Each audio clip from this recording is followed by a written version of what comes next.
think we're live. That is it. We are live. There's noise coming out of this. These are the things that we're going to try and fix today.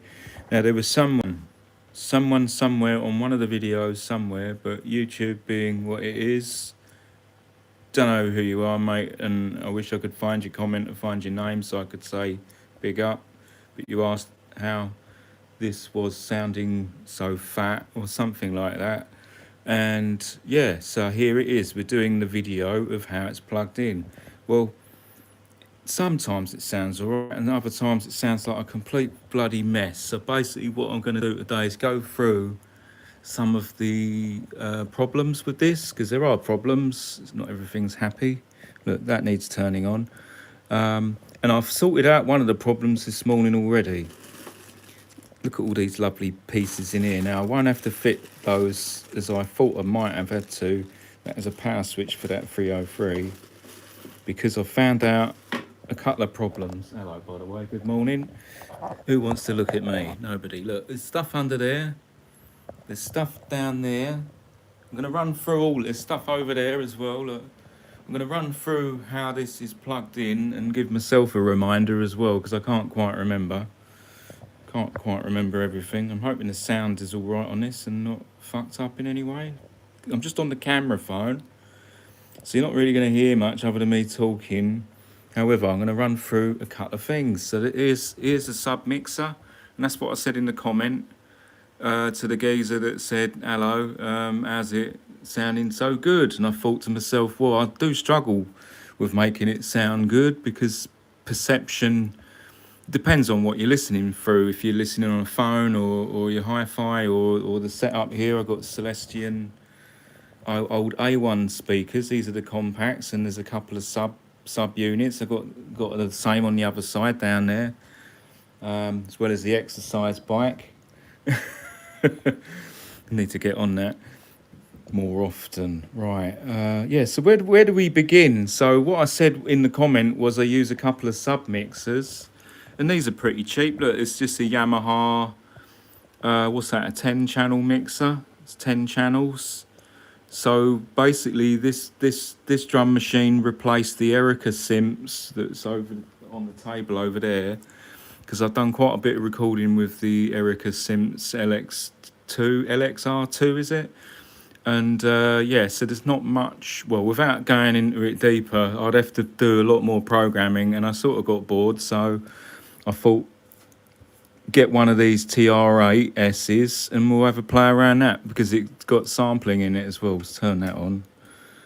We've also got the Tempest here. That's a nice machine. There's a few bugs in the OS, I would say, or improvements that could be made after using it for a good 6 months now. I'm like, yeah. There's changes in the menuing that I would preference myself personally, but we'll go into that another time. There's the old trusty 777. Let's turn that on. Lovely bit of kit, that. In fact, this Tempest is lovely as well. Not to dig it too much. It is a really nice machine. However, I'm finding it easier to get a better bass drum out of this. However, I'm finding it easier to get a better bass drum out of this, which is the Analog 4. I don't think many people use it for a bass drum, but I am, because it sounds better, or at least my signal path is making it sound better, because the TR8 can sound actually quite good, and so can the Tempest, but they're all slightly different. But I found the bass drum from the Analog 4 is more powerful. Maybe that's the impedance of the outputs or something that I've done wrong with that, or the other one, or it's going through the sub mix. It's not quite the same signal path.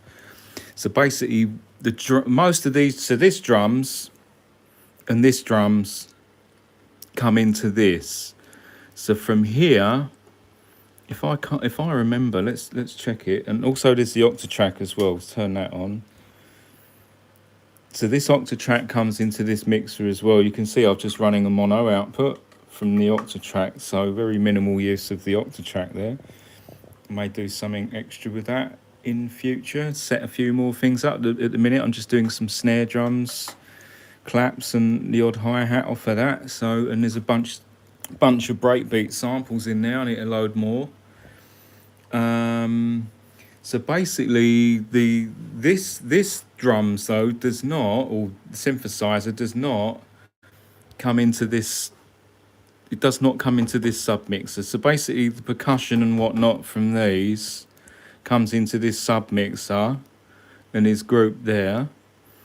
I can also control some of the elements there on the pots. There's an effects unit plugged in as well on the send down there. So that's the old Dodd unit down there. Dodd flanger. Don't anyone buy them because I'm looking for the... I'm keeping the model number secret because I'm still looking to pick one up. I've got one of the units. It's actually a G7. But I think there's a slightly better one than the G7. But the flanger on that's really good. Bit noisy, but it's good.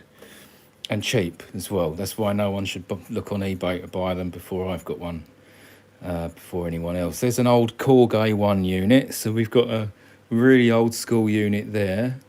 So basically, these, starting from the beginning, drums comes into this submixer, and then that submixer comes into this A1, and I've got basically, you know, there's a slight hall.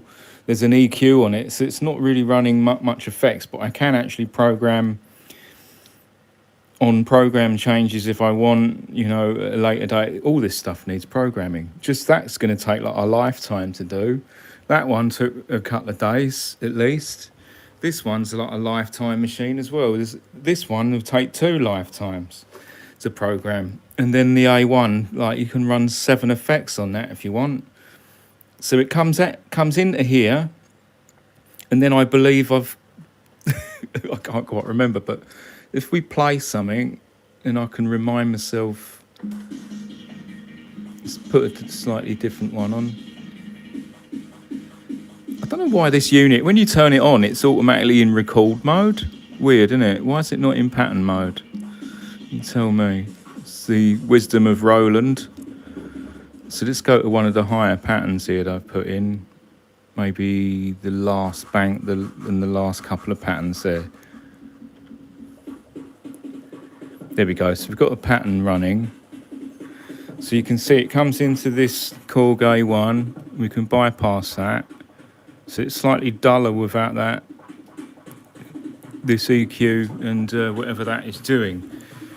From there, it comes down into this DBX graphic EQ. I think we can test that by, or is it? Now, if I press mute over here, which is the mute button? I guess we can just mute it by turning it off.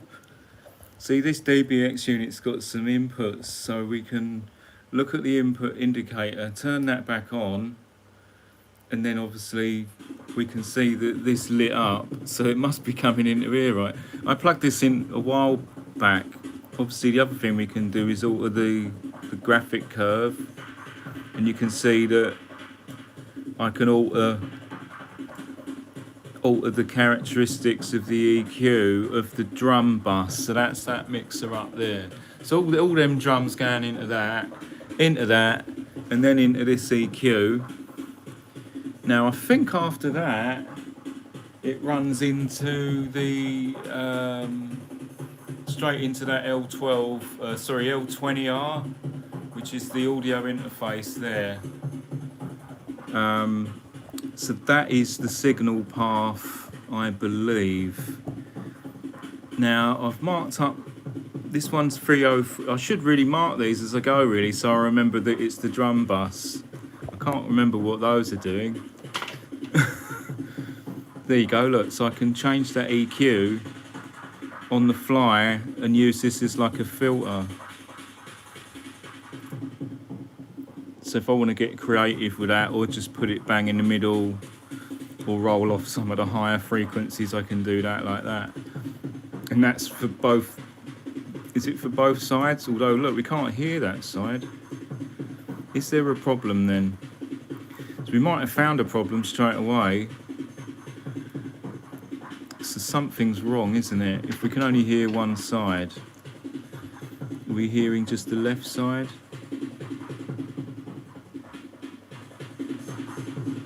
Obviously that side is working, right? this side we're not hearing. Oh, I know why. The reason we're not hearing it is because this speaker's not working at the minute, because there's a bit of a problem with the amplifier. This is an old school Yamaha, and it's an AX1, and they've got a little problem around the back. So around the back there is RCA input jacks which split the DSP surround sound inputs. That sounds complicated, but basically what it means is I have to turn the volume knob up until there's a slight connection issue. So it needs a bit of cleaning spray occasionally in the back, but you can just turn that up. There we go. That's it. Just turn it up a bit until it starts working, basically, and just go like that a bit. So that's now fixed. I forgot to do that, you see. I've just realised. So now we can hear this channel.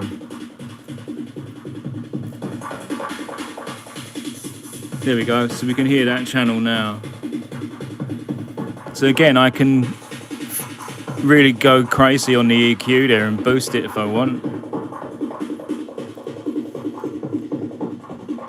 Or just keep it a flat response like that. So, but I like a little bit of difference between left and right. It adds a bit more like live sound to it. So that's one trick, is to have different EQ on both sides of the drums. It just changes up the spectrum slightly. Obviously you can change this drums here as well, because this drum has got its own mixer. So we can just have like the clap on its own if we want. And it's got its own effects as well, like there's a reverb and a delay unit. I've got to experiment a bit more with these delay unit there. This is dry now. Let's try a different pattern. Let's go on to that one there maybe. We'll find one with some hi-hats. There we go. See, this is set up with a logarithm on the delay.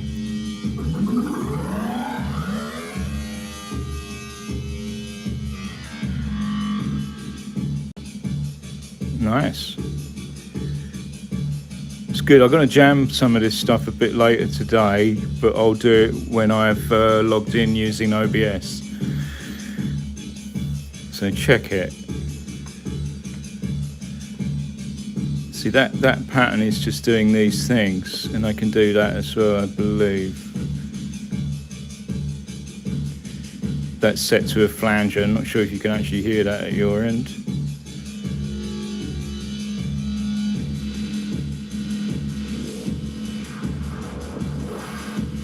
You can have a lot of fun with that in real time.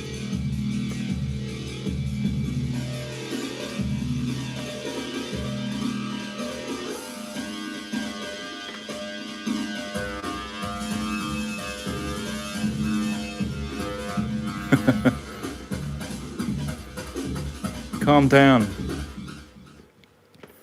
So there we go. So that is... So the useful thing here on this is that you've got a bass drum if you need it, just for that additional...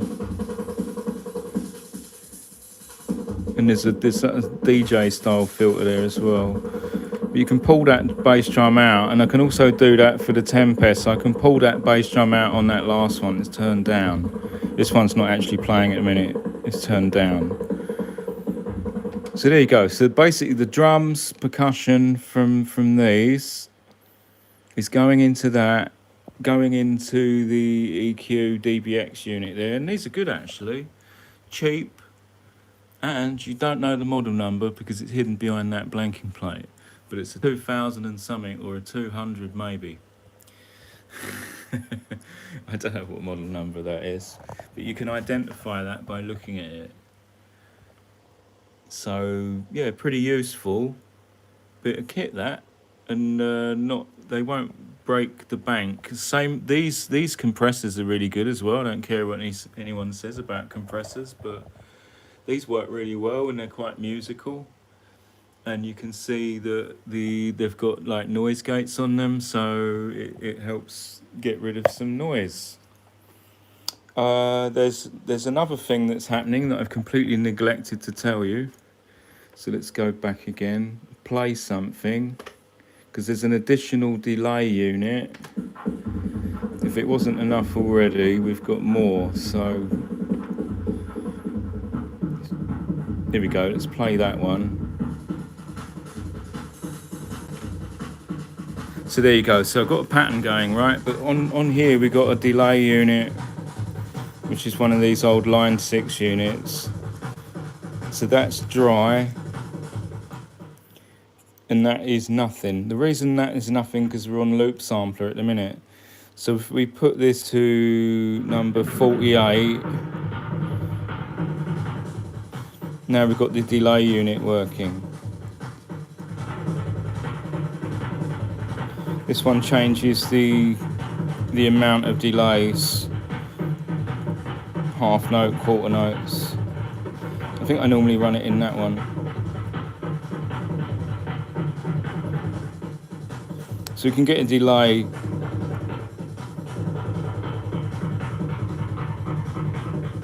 like that, and also over here there's I think it's that one. Yeah, we've got that flanger. There's the Dodd flanger. Told you it was good, and it's better actually than the Mod Pro. Shouldn't say that because I got one for sale, but there we go. Skip past saying about that. Yeah, so we got a delay there, but get this, not only can we do that, I can also put it in loop sampler mode, which I've just been messing around with the other day. Now I'm not too good at this yet, but basically what we want to do is this. We want to press play on that, so the MIDI's going. Let's turn them down for a minute. Right, so it's playing, right? Let's turn that delay off. There we go. Just so that's without any delay. You can hear that right now. On the loop sampler, I can press like record, right? So you want to wait for the end of the bar. Bosh. That's now recording. And I'll wait for a bit. And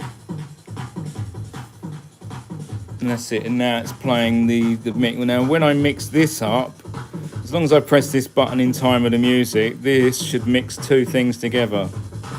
No, I didn't press it in time. That's it. Now I've re-triggered it and it's pressing in time. So now you're actually listening to a sampled loop of the drum machine rather than the drum machine. So we can do this. We can stick the drum machine in halftime. Not many people know that. And also you can do reverse, yes. I think you can actually do reverse on this as well, but we can do it here, why not? See that? Now you've got to be really good with the button presses because this is not quantized. But with two hands you can actually get away and do some fills. So if you go back to the drums that's live, but you can also do this. You can do a re-trigger, so stop that, and you can do a re-trigger. I'm hoping you can hear all this. You can do a re-trigger, look. Like Akai style.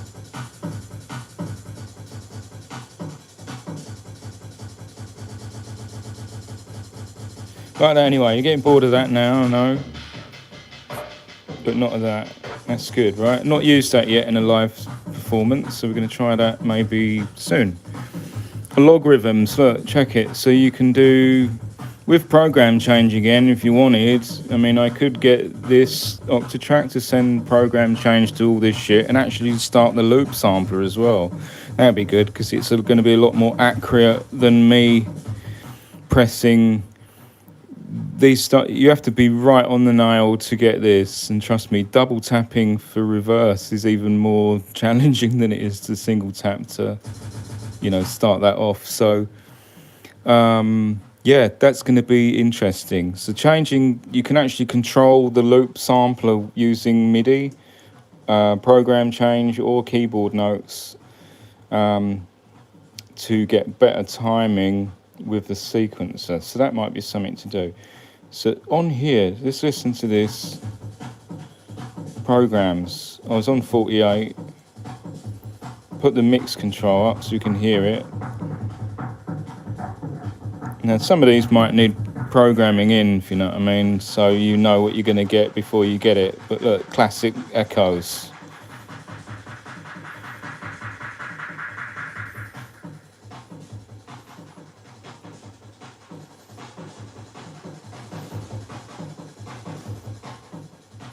So there's a big bunch, there's like a ton of them. I think there's 99 in total that you can save in there. They're all similar, and I tend to go with the tape delay. So you just change the note amount. Let's try something a bit more.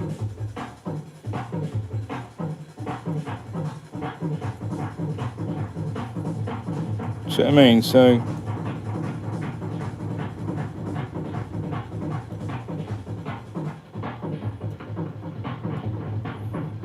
that's the one I use mostly, so let's set it back to that. So that's the delay unit, so that's in tandem with this one here as well. So I could put some extra shit in this. Look, 97, that's what I'm running at the minute, 97, just so I don't forget. But look, flanger, all sorts of programs can come in here. Also can be set to program change to do it, but otherwise, you could just string a few together, like 1 to 10, and just skip through them as you're playing and press the button instead. Why not? Some are a bit scratchy, not set up for the drums. Probably set up for guitar, that one. So you get the idea. There's a big reverb there. Anyway, I'm going to go back to my 97 program, which is just a slight EQ. It brings, see, that's muted, and that's on. So there we go, look at that, that's all live, so we can do all that shit. And then the EQ down there as well, so we can really boost that if we want, and bring out that sort of techno style hi-hats, we just pump them up, which is a bit too much EQ than the manual says. That's it. So that is pretty much the drum bus minus the bass drum. So the bass, remember the bass drum is on this one and it's not on this, although you can have the bass drum there. But I have it turned down anyway, because we're using this one for the bass drum separately on a completely separate bus. Bus it. Right, so let's have a look at how the bass drum's set up now. So bass drum is here. I'll set it to about whatever that is, o'clock, 8, 9, that's maximum. Set it about there, that's my gain stage on that. That comes into this filter here, so that can be filtered, or no, it used to actually, but look how this is split up. Turn it down. How this is split up. Now the analog 4 is a nice unit, although there's a flaw. Unless you're using a computer with USB, which means you've got all the latency problem, or at least monitoring problem. Maybe there's a way I can do it, but at the end of the day, you're going to end up with latencies coming through USB, and then you'd have to, have a dedicated channel. It's just going to get confusing with the clock. So at the minute I have the master clock here. So this is the master clock, and there's 4 outputs on that. It'd be good if there was 5, but so there's our master clock. That presses start stop on the whole lot basically, but basically the clock for the analog 4 comes via the Swinks Retro on the Future Retro Swinks, which is a swing box and also a clock multiplier divider, so you can do this in half time if you want. So we need something where you can hear that. So we're gonna put a pattern where there's actually some, if I can find one. Again, it's not set up in any way at the minute, it's just random whatever's on there. That's quite nice. I don't think I've jammed this one yet.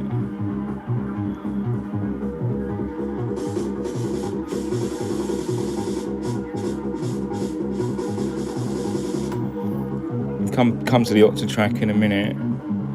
But this has also got synthesizers as well as the bass drum. Let's try and find something with my hi-hat on it. So one thing I've noticed is that song and chain button can be pressed rather easily because it's near the master. So I've got to put some sticky tape or gaffer tape over them buttons to stop from going into these, like mid-session. That's the only gripe on this machine, is that it can be a bit sensitive. And the multiple outputs, as I was saying, you can get all the outputs on USB, but there's only 2 actual outputs on analog, which is a bit of a because there's 2 inputs in a smaller setup. That's useful. There's a headphone output. Now, if they'd have made that headphone output 3 and 4, that would have been great, because just 4 outputs would have been enough. You know, a stereo pair for your synths, and then 1 and 2 for, say, percussion and the bass drum. Would have been great, but for some reason I don't think it's changed in the Mark II either. You've got CV gate outputs as well if you wanted to trigger a separate synthesizer or bass drum. Great. So basically what I have to do is go into the kit, just find one that's actually set up.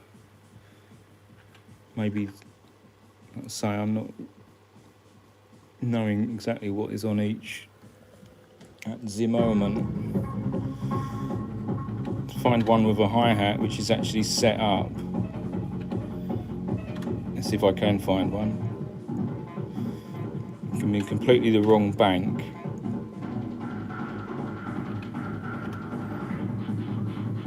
No, I'm not looking for that one. Maybe it's that one.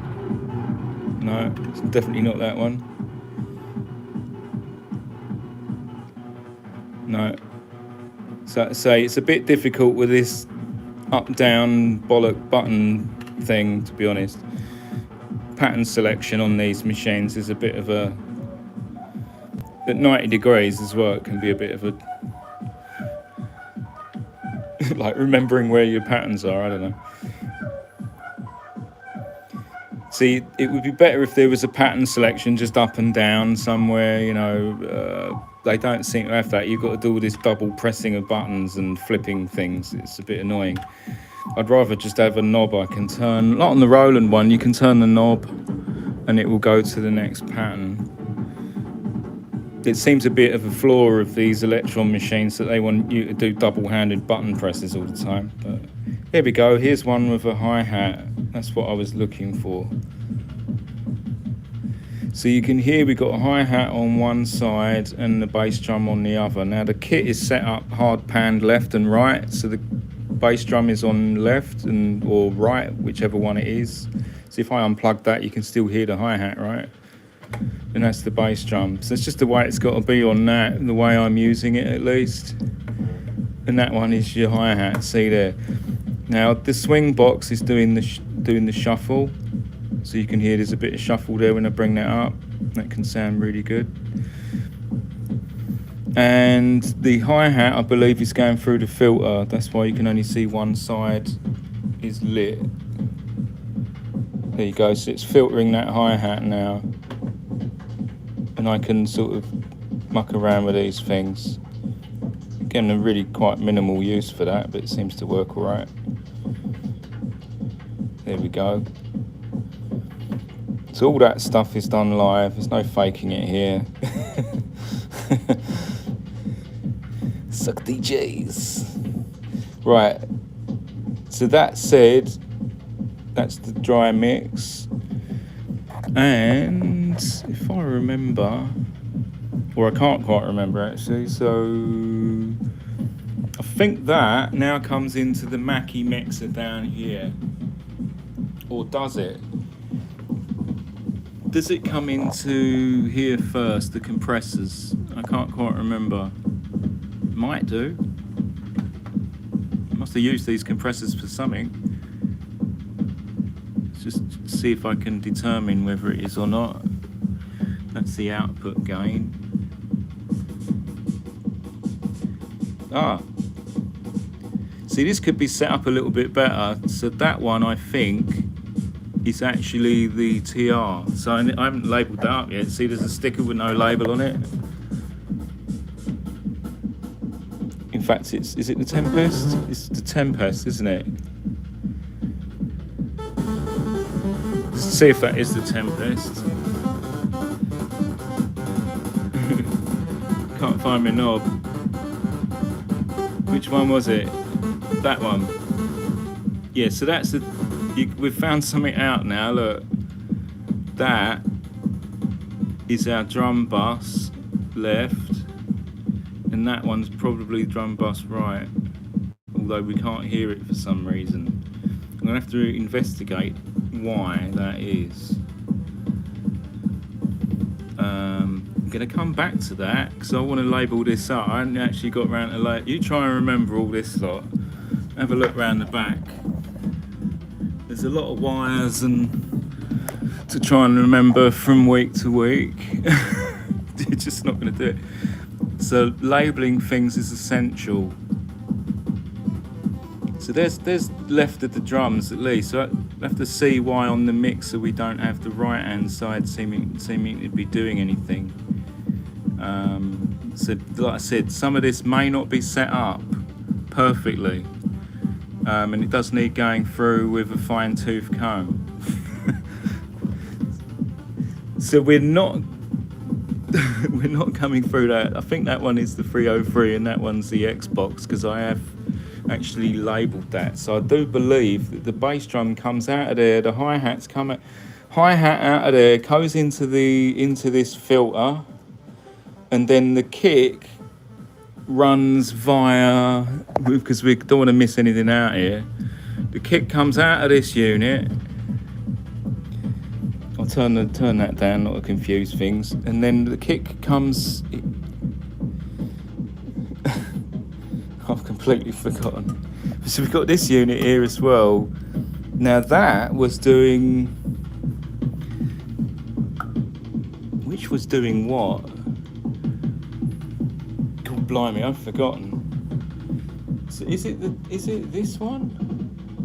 Yeah. I remember now. So I've forgotten something on the look. Go away, analog 4 for the minute. I've forgotten all about this. So on this side, we've got some experimental things that we can do. Turn that up. There's our bass drum from the TR8, right? And it's not coming through the submixer. The reason is it's on its own channel. See over there, it's coming through. It's on its own channel, but it also comes via the. So it comes through this, which is just basically a cheap EQ unit used as a slider. But why would you do that, since as you got a slider there? Well, this slider's just a slider, right? This one is actually can shape the tonal qualities of the bass. So you can see I can turn down the knocky noise or the treble of that bass drum and tone it right down and sculpt it to the curve that I want, and then I can also distort the fuck out of it by going up and down with that. That's the idea there. So basically keep that in mind and then come one level down. It's like elevators. You need an elevator to Charlie Smiler, big up, mate. I think the phone is interfering with my techno system. Here we go, look. So this foot pedal is also doing the bass drum mangling. And on here you can affect some things such as the gain, volume and so on. So we can actually distort that to hell if we want. John Tetley, big up, mate. Obviously.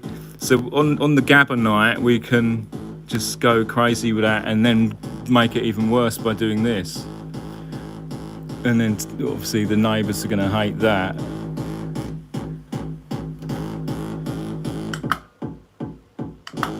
You get it?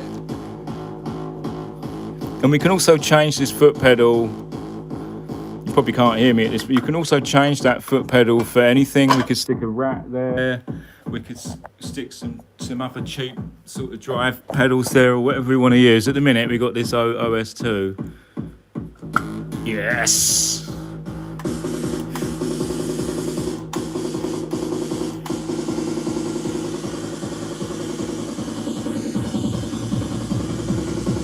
Yeah, right. Look, this is a tutorial, not a demo. So basically, yeah, there's the forgotten bass pedal. Now, from here to there, sorry, from there. So what you got to do within the TR8S, Roland, in their majesty and wisdom, decided that they didn't want to put a global mode on the kits. So you can have 128 kits that I fully plan on utilising, and I've done quite a few of them. But within the kits is the outputs for all those lovely outputs. Look. One of which I've used. So there's the bass drum, right? So put the bass drum up. There's no pretending here. Everything has to be done by hand. There we go. Right, and there's the jack, right? There's our bass drum. Get it? So that's basically that. Now, within the brain of the, or the lacking brain, within the 8S kits, let's have a look. So you go in the kit, which requires pressing that button. But to edit the kit, you have to press shift, which is over there. Now, that's the first complaint of this. This is not a rant video. It's more of how this shit's plugged in. But this is a rant on the TR8S after only owning it for 2 weeks and using it for 3 days. The shift button is on the left-hand side, and there's no duplicate shift button on the right-hand side. Why? So at some point I may have to take this apart, parallel some wires to shift, and stick a second shift button like on the side anywhere, or just somewhere you can do shift and any of the buttons which require shift. Because it's strange that most of the buttons that require shift are actually on the right-hand side and not the left. Yeah, so no 2-button shifting. Unless you, like say, parallel the shift button over to somewhere more useful. I think there's only like shift there and shift erase, right? And all the other shift commands are on the right hand side. So it would have made sense to put shift on this side, right? Duh. That's the first complaint. Second complaint is that when you actually do, so I'm going to use the phone to press shift. When you go into the kit edit mode via shift on the wrong side of the unit to kit edit, that you have your levels, right? So you're going to go through that. So you've got levels, hall, reverb, that's all good, right? All the settings for the kit itself. So there's 128 kits, I believe, which is great because you can actually change the kit in real time. That's great as well, just like you can on the Jomox 999, because it's the best feature of those units actually. But this does take it a step further with some of the real-time controls actually. So I do prefer what they've done with the real-time controls here, as opposed to the 999. And it's other bugs that we're not going to mention today. But let's look at the fuck up that Roland made on this machine. Let's just turn that down a minute. So you can see there's some Master Effects settings for the kit. That's all good. But when you come through to, there's gain, pan, reverb, send, all that's good, right? There's a lot. There's LFO. Now, the weird thing, and maybe I should read the manual, but the LFO seems to be a bit weird because it's like, okay, there's LFO settings, but where's the other 5 settings for the LFO? Hidden somewhere else? Fuck knows. Or maybe they don't exist. So it's a bit of a cut down LFO, not a full LFO. I guess on paper it says LFO, but it's not a full LFO. It's like, where's the waveforms, the high and low limit and stuff like that. And the modulation matrix. Oh, there isn't one. I was only one assigned for it. Yeah, but that's not the rant we're here for. The rant we're here for is the output assigned per instrument. So you've got 128 kits with, what is it, 11, 12, count them, 1, 2, 3, 4, 5, 6, 7, 8, 9, 10, 11. 11 instruments with so many outputs on the back. And yet you have to program every single kit by default from its own kit and then press save per instrument. So, for instance, on that bass drum, you can see it's assigned to number 1. which I've had to do manually for every single kit that I've made so far. So it comes out of there, and then set all the effects and send and gain levels uniformly per kit, rather than them putting a global output assignable. Duh. So why? I really don't know why. Having the outputs within the kit is great, yeah. But if you're wanting to program the entire machine, which most people normally would do, with each instrument staying to the same output, then you would have a global setting, right? I would think so. Well, there isn't one. I don't know why they haven't done that. Maybe they can add that in an update, because it would seem to be a very simple feature. The other thing that they seem to have neglected is, I'm not sure how you would call it, but it's basically choke. What do they call it on Yamaha? Something they call it, I don't know, but it's choke basically. On hi-hats, choke is automatic, but there's no way to disable it, which is a bit annoying, because then you struggle to have a hi-hat pattern with all of the closed notes, opposed to. So basically what the trick is, or it's kind of a trick, I don't know whether it's a trick or not, but anyway, that's the stupid assign mode for, and the same goes for the effects. If you wanted global effects, no, there's no global setting either to set up, because a lot of the time you want global, and then if you change the global, then everything's the same, right? And then you can, I mean, have it both ways at least, but having no global assign for the kit outputs is, I think, crazy, to be honest. And it took Lily a day and a half just to assign the fucking bass drum output, which is basically the most boring job in the world. For instance, if I wanted to split the snare drum at a later time using the second jack and stick it into the send here, into one of these channels, like for instance that channel spare, right? So I could put snare into there. I know it's got its own fader, right? But this has got its own EQ on top of, you know what I mean? It's the gain EQ and the compressor here, that's why. And a gain stage. And a send, different from the other sends. You get it. So basically, they've made it difficult, which should have been quite easy, really. I don't know why they would have done that. Yeah, so that one is separate from that mixer, and then I could have the snare drum separate from that one. For instance, I could have the send on, you know, it's pretty obvious the failing of that. Dirty Roland people that design these things, yeah, so shift button and assignable output thing's weird. And the other thing is that they did not put a chromatic keyboard for some reason. So let's demonstrate the lack of chromatic keyboard by putting on one of my super patterns. So let's find one. So this is what we're going to do. Find the pattern which has got one where I've used the medium or the mid-tom as a bass, or a sample is loaded in there for.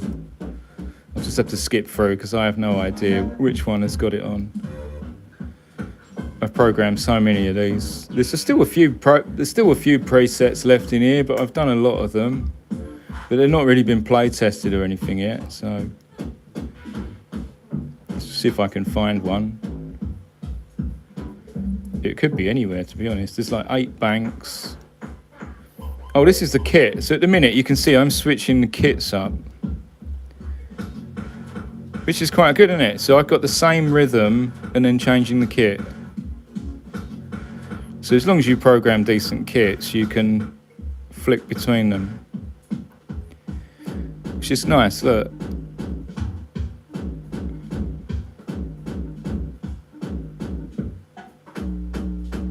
So I mean, you can fuck around with that just the same as you can on the 999. We're not here to do that. What we're here to do is come out of the kit mode, go back to pattern mode. That one.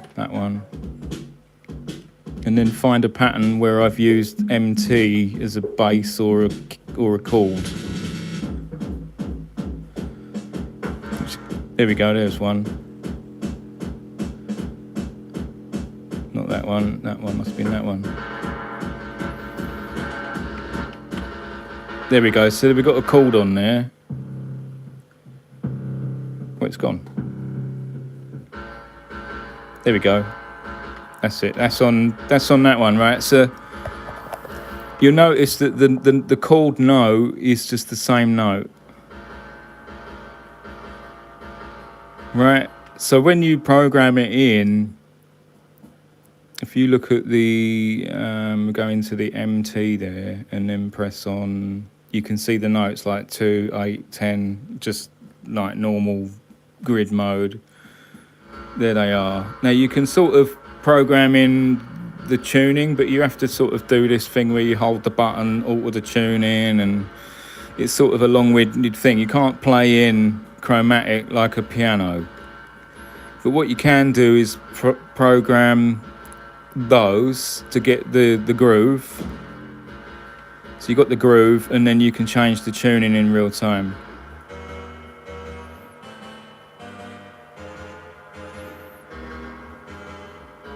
See, like that. So that's what I'll be doing, hardcore style-y. I'm going to reset the clock.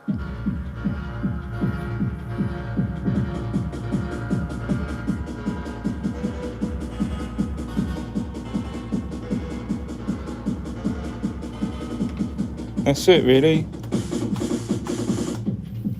So that explains the quirks.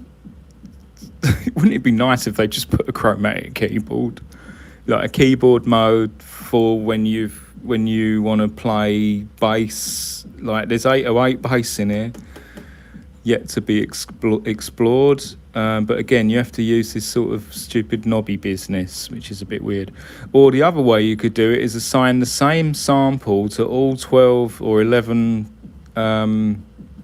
faders, instruments, like ditch the drums altogether and have a kit that just plays bass. And then you could set up like a couple of different keys and different octaves and miss out the keys that you don't want. So, you know, you might have C, D, E, A sharp and a couple of others, and like one octave down, one octave up, and have it spread across 11 keys, and then play your tuning using the entire instrument just for a breakdown part where there's no drums playing, and that would enable you to then play chromatically, but you would have to set the whole thing up in advance. So, or just at least have a kit set up, which I'll probably do as it goes. I'll probably make myself one of these, you know, a piano chord setup with its own kit. So you just hit that kit button and then change this.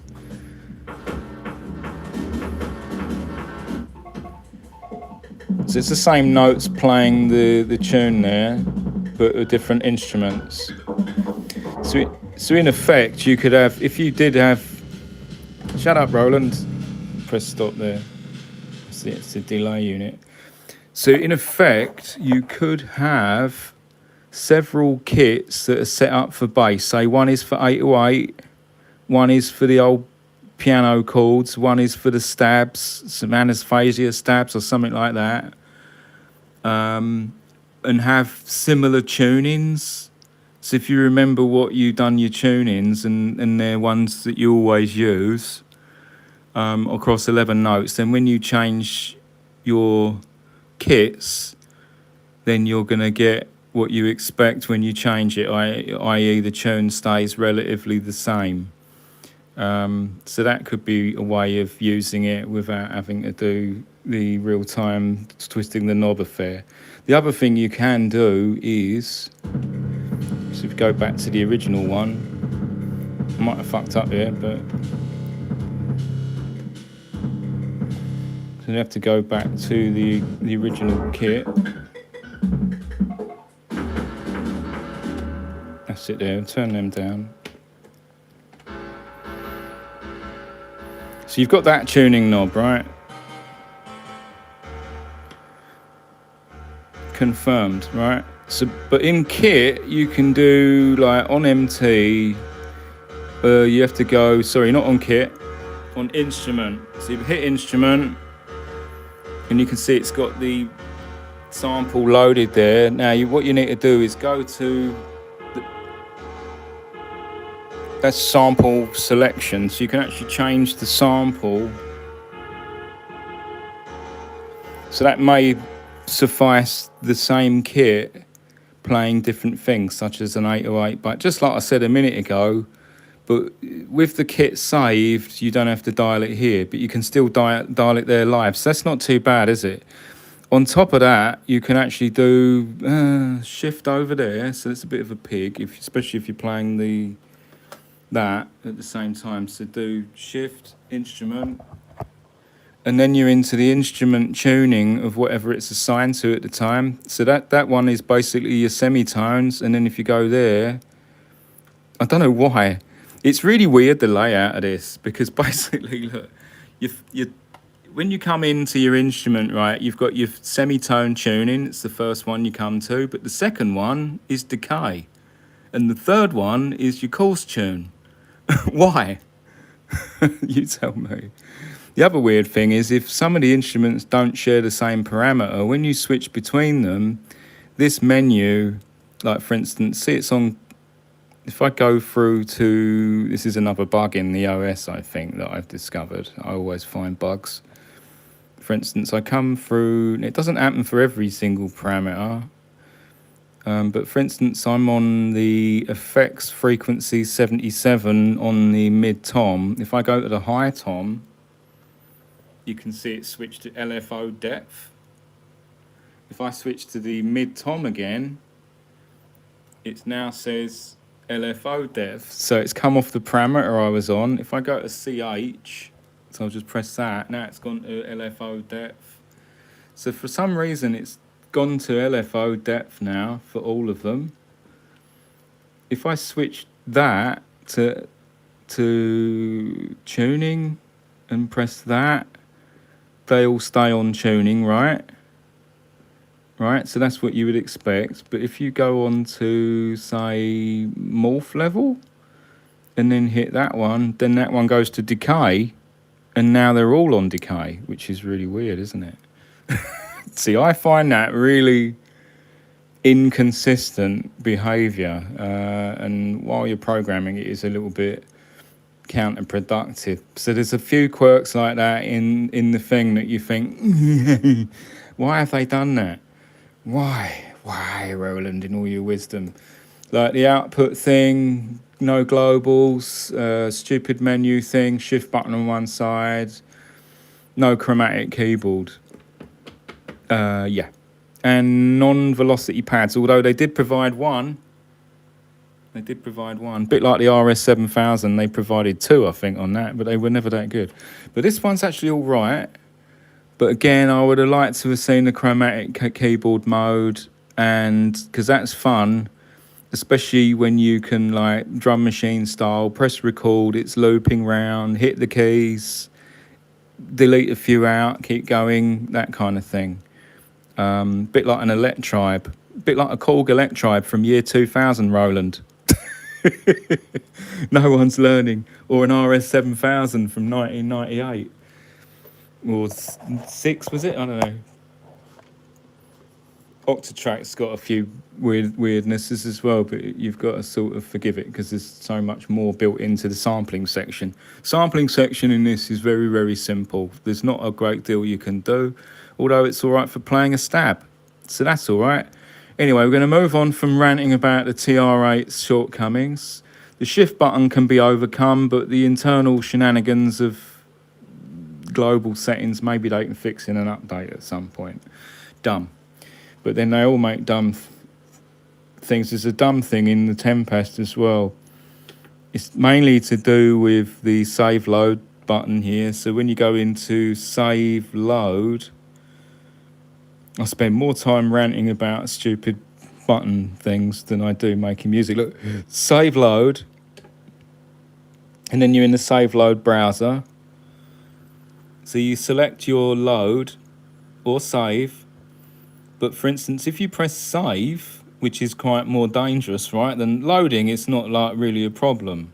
But when you save, you would expect like a little bit of safety. But the way the menus is a bit weird, because basically they've made it so I'm in save, do the selection in save project, and then it's next, right? You can clearly see it says next, but it also says save load over there, right? So this is displaying what it's doing, although that is displaying what it's doing as well. So that and that don't really add up, does it? This is actually the save load menu for everything rather than what it's on. You tell me why. It's like, yeah, we know we're in the save load menu, Roger, because we just pressed the fucking button there.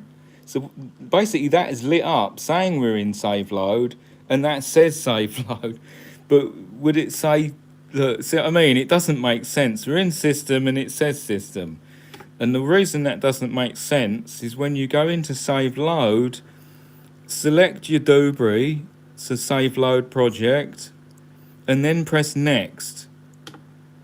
Now, you can pick your particular one, right? So you're going to use this again to choose your folder. So it's factory folder or your project folders, right? And then you're going to use this one over here to name your file, right? That's pretty logical. And then you're going to use that one to change your thingy. So look, it's not a fluke. It's a joke. Basically, look. But look, this says save project when we already know we're in save project because we just pressed save project. But save project indicates that it saves the project. So this key is the hotkey for this one, right? Wrong. No, it's not. It's actually save now over here. And okay, Duke, what you on about? Why is that a problem? Well, the problem is, if you look at it this way, sometimes buttons stick twice, right?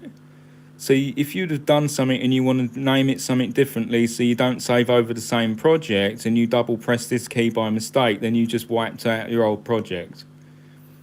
Number 2 reason, when you press save load, so go into save load, select what you want to do, save, next. This button is used twice rather than that one. See what I mean? So you're wearing this button out, and trust me, the amount of button presses, and there's a lot of menus here that offer the same weirdness, that reflects what it is rather than a button that actually does the job. So you're wearing this particular button will get worn out in like 1/3 of the time. And also it's kind of dangerous in the save now, that, like I already said, you double press that, you're fucked. And you have to press that to come out. Anyway, that's with this, everything else is the bollocks, but that is just Roger. In fact, I'm going to turn it off just in case I fuck anything up. So, hello. Yeah, Charlie, I'm just going through stupid things here because stupid people like me have problems with them from time to time. While we're on the topic of it, anyway, so the bass, we're going to get back to how it's routed now. So we've got all these drums coming through that. We got the bass drum of that though routed through that, and it's routed through that, and then that goes to its own channel in the mixer. Right, it's one of them. It's just a mono track. That's it. Bosh. Might be that one there that says Dick or Duck.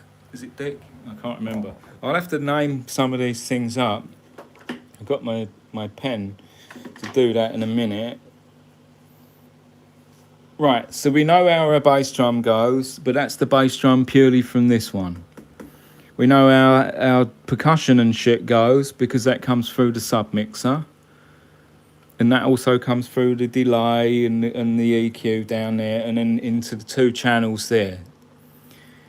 On top of that, we've got the channel of the hi-hat that goes through the filter. That filter, I think, comes through into, if I remember, it was the compressor on one side, right? And I think the bass drum goes to the compressor on the other side. I've not confirmed that yet. And then from the compressor and the basically it's the left and right outputs. Remember, the kit is panned hard left and hard right for the hi-hat and the kick. To separate them in their own mix channels, those come into this dedicated secondary sub-mixer down here for the bass drum of the analog 4 and the hi-hat channel. And you notice again they're panned hard left and right here, so the output is coming out. There's quite a lot of fluff on that. We have fluff problems in this studio. There is a send on there, and it's probably going through to one of either the rat or the it's called the mouse actually. These are really good, cheap but good. There's the SL20 down there as well, which is a slicer machine, and that's used with something else. So basically so we can do some EQing on here. We can put a send on it if we want, or even an insert. Look, there's an insert, and there's more shit hiding around the back that I'd forgotten about. There's moments of wisdom when setting this up. And look, there's one hidden under there as well. It's like a blues driver. There's a blues driver. It's like, where'd you fit all this shit in? Well, there it is. It's all fitted in there, and then that comes round there, and look, all that round there. But essentially, we've got left kick and right hi-hats, and that's it. The analog 4. There's an auxiliary there. I can't remember what's plugged into that either. Who knows? I would have to go through it wire by wire. But that now comes out into left and right into a pair here, which I think, oh look, there's some stuff up here I'd forgotten. So this one is the drums. And there's your hat and your kick. Look, there you go. So the kick is on number 8. I knew that. The hi-hat of the analog 4 is on 7, and so on. There's a few others labelled up, and there's a couple I forgot to do. That's really a bad fluff problem. This EQ is set up mainly because we've got a spectrum analyzer and it looks good. This is just a hi-fi unit, and it buzzes to fuck. That's why I've got it switched off. Look, listen to that. Transformer buzz. They didn't tell me about that when I bought it off of eBay. Shut up. It's like, if you do that, it goes away. Damn you. Audio Source EQ 12. That's it, it's gone away now.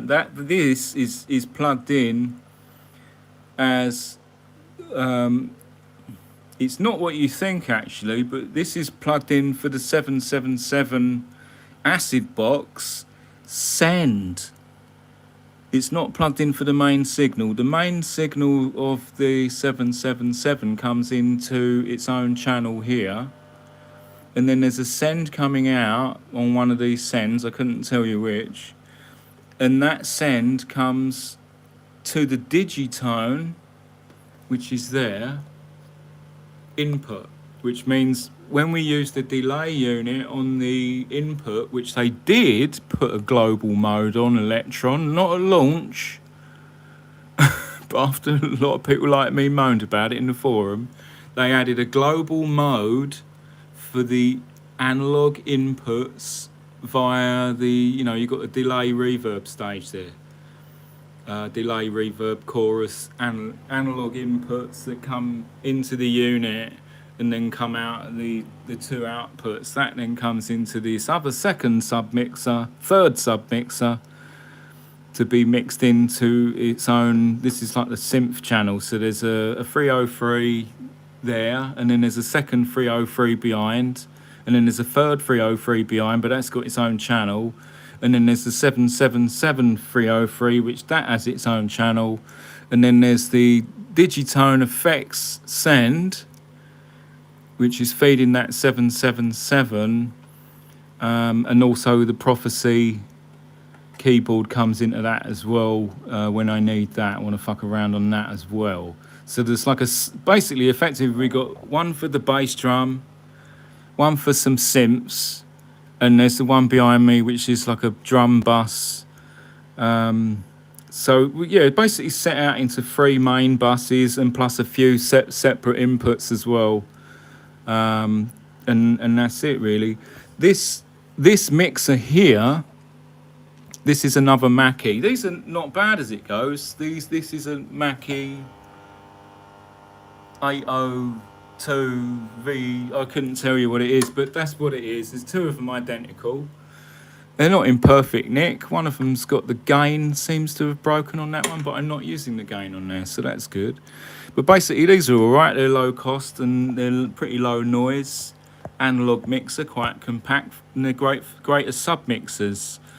Rather than using a bigger desk with,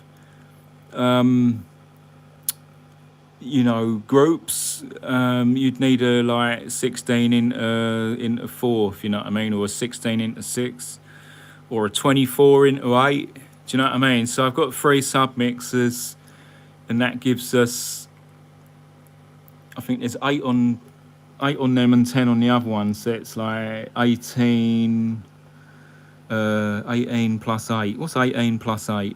Anyone there can do mathematics? Something like 36, right? So it's like 36 into 6.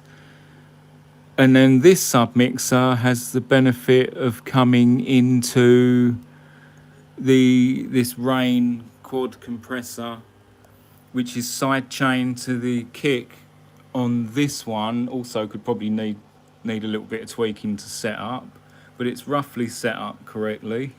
Say roughly, but it is roughly set up correctly. So this is actually a quad compressor. So you've got 2 inputs here and another 2 inputs here. So this is the synth submixer, and this is the EMU plus the 303. Because the EMU itself, which is here, this is the EMU, has got its own submixer here, which is very basic. You just plug things into it, right? That is also going through this delay unit there. There's a completely different signal path, but the 303 goes through this pedal here, X drive, which is a bit like a Banza TS808 clone. And then out of there, it comes into this unit down here, which I'm going to replace next week with a DL4 Mark II. You can hear when I put the mobile phone near it, we get all sorts of buzzing noises. Like it's like a Geiger counter for techno. Hear that?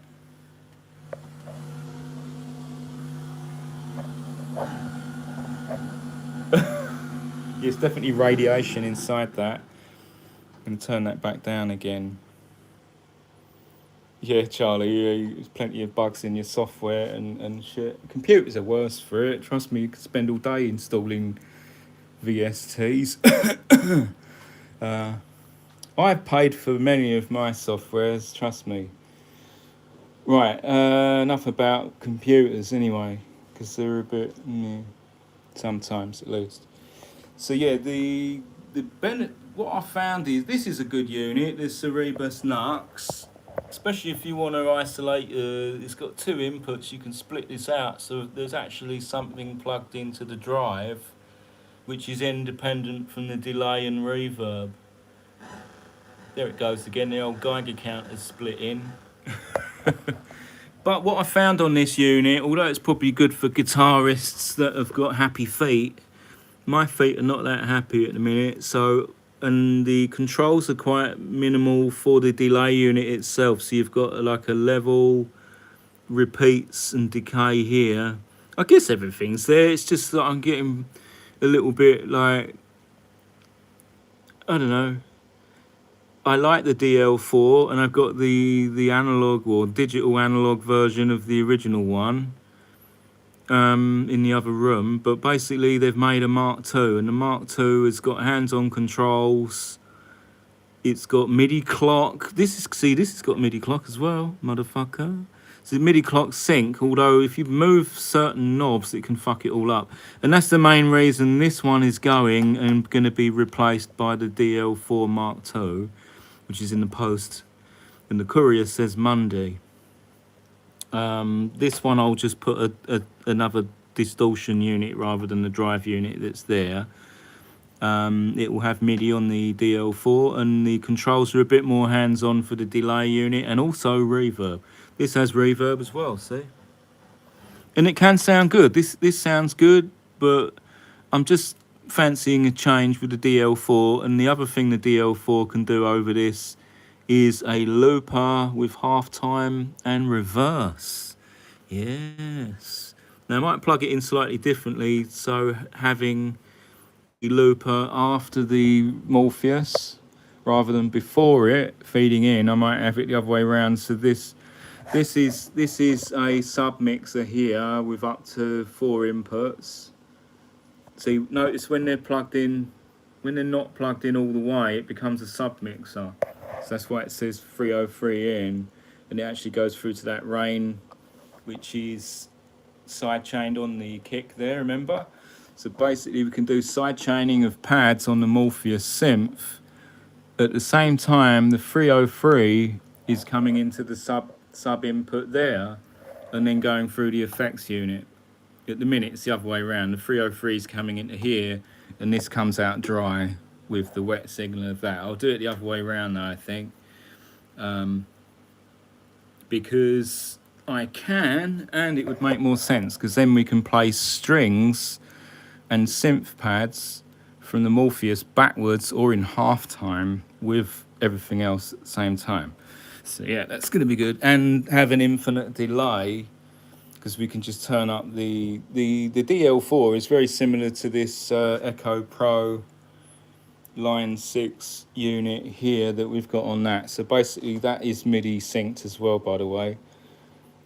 So as long as you've got the correct interval, then your echoes are going to be in time. So are we back? We lost connection, but I think we're back again. Are we back?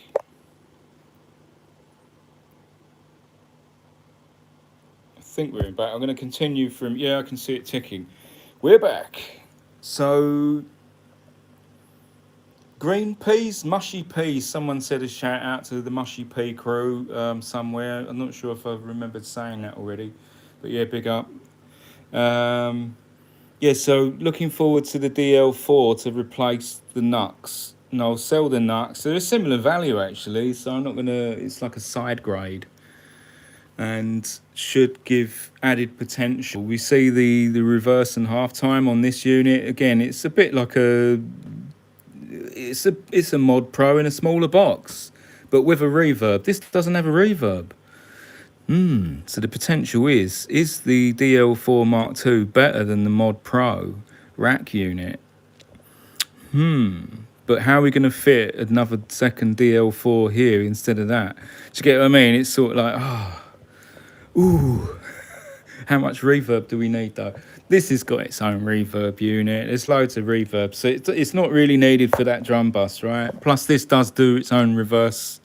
There's a bunch of things you can do on there that, you know, and this has got reverb and shit. This has got, you know, so all in all, remember the 303 does not have effects unit. It doesn't have drive, it doesn't have reverb, and it doesn't have delay, and it certainly doesn't have a sidechain compressor and string quartet accompaniment.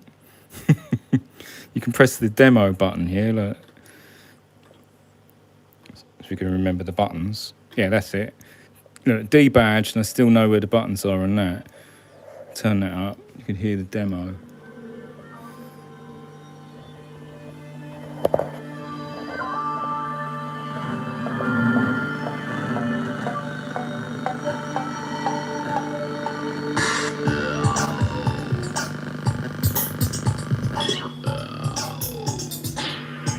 This sounds like the 1980s, doesn't it?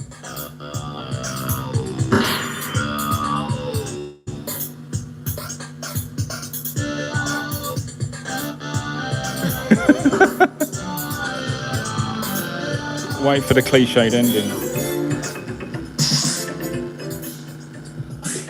Can't believe the mobile phone is making so much noise.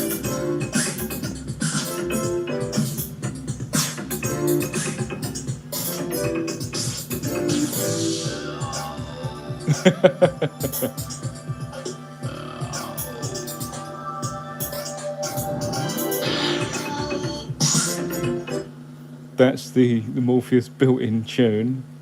Brilliant. Turn that down. I think there's a bit of a problem there with the this unit needs to be boosted on the mixer rather than me turning up this volume, because I'm picking up quite a lot of volume. So there might be a gain staging issues on this one, and I'll probably go through that offline. And that might be why my 303 was a bit low, because I found I had to do the remove the silverness from the bottom of the pot to cut out some of the problems there with the pot. You can look that up. What I've also found is never run it at full, because that introduces a shit ton of noise. So that you want to run this more like there, like that, and then that avoids 90% of the noise on the 303 itself. You won't hear that there, but you can turn that up. You can start hearing a lot more noise when you move that up, especially if you've got it boosted. And I found also, if you turn this, for instance, that's off now and that's on, but if I was to boost this full, right, oh, and then boost that full, now it's really getting quite bad. So we could turn that back down a bit, turn that down just a bit there as well. That gets rid of quite a lot of the noise, because that's going to be running quite loud there at the minute, especially in comparison to the drums.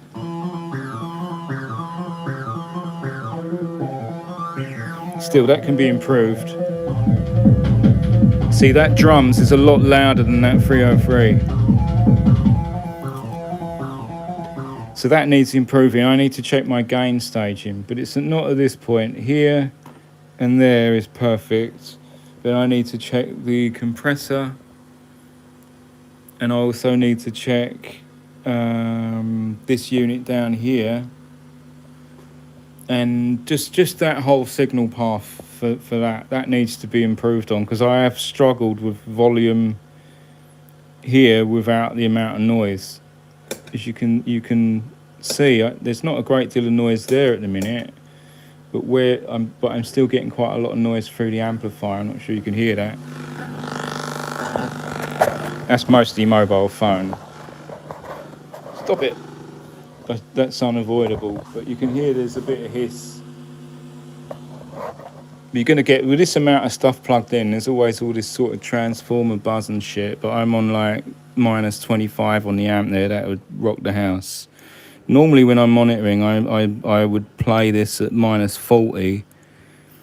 As you can see, that's relatively quiet now, especially considering if I play the bass drum at the volume, it's still quite loud.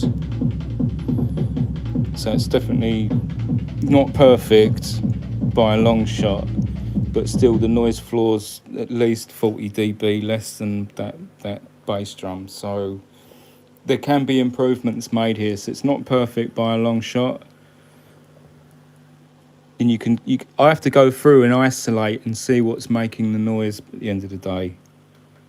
Like I can turn off that one and that one. Look, you can see this kick is doing most of the noise at the minute, because it's actually, that is the hi-hat channel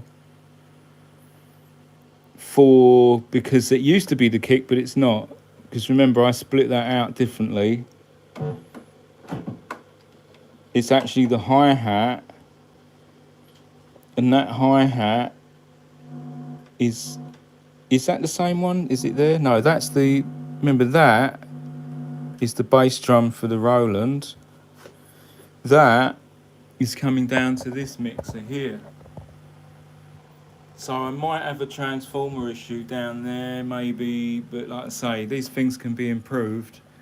So let's go through. The last thing to go through is this signal path 777. There's actually a couple of things I missed on the 303, because on the 303 there is a mono output, that one, and that is actually coming out of the headphone jack, which is weird. That goes through into this unit. I mean, it is a mono unit anyway, But obviously headphones are stereo, but it's just mono. Basically, that one goes through into there, right? Got it? And then we already see the signal path for that. Then the other side comes out of here. The brown one goes into the delay. The red one goes into this one, and then it's split out on the mixer. So that the 303 is actually on three. It's on three channels. I think there's a mono for the, which I sort of regard as the dry channel with the drive on it, and then there's the stereo channel once it's gone through that delay.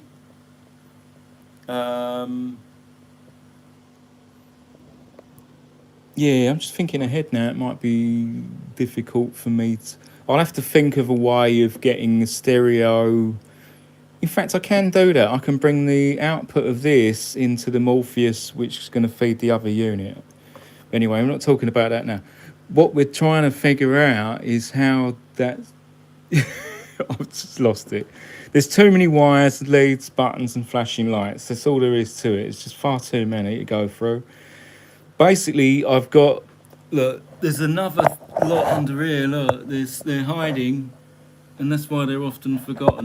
There's like a MIDI through box, there's a metal end, or bell end as I call it. These are good low-cost units, a good guitar pedal.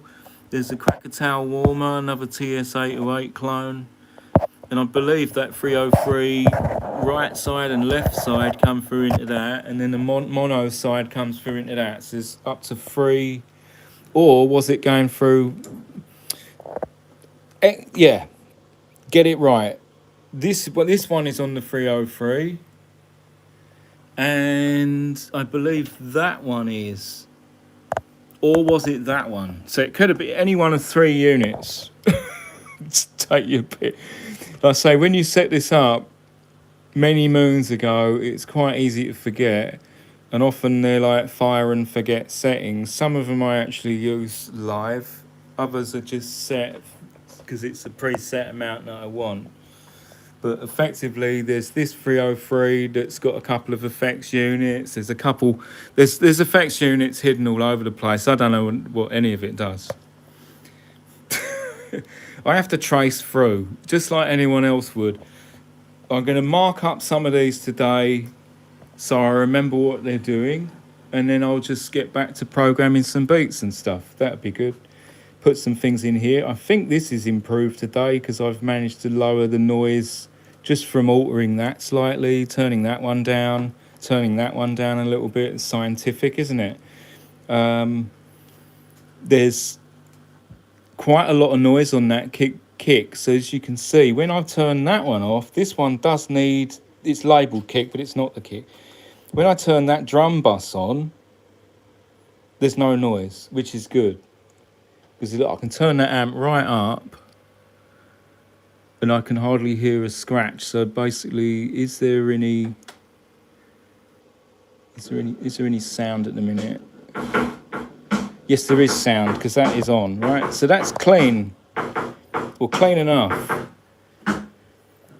So most of my noise here, there's a little bit of noise on that, but not a lot, nothing I'm worried about. Most of the noise here at the minute, can we hear the 303? So there's the Xbox. That's clean, there's no noise on that, even with all that distortion pedals on it. And the 303, is that going? Let's reclock it.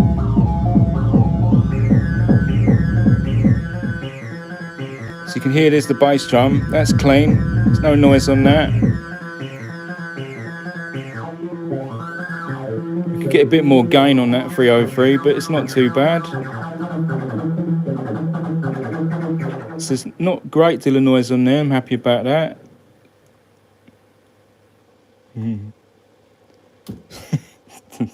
Trust me, you'll read about that pot yourself if you was to get one. Right, there's no noise on that either, so I'm happy about that.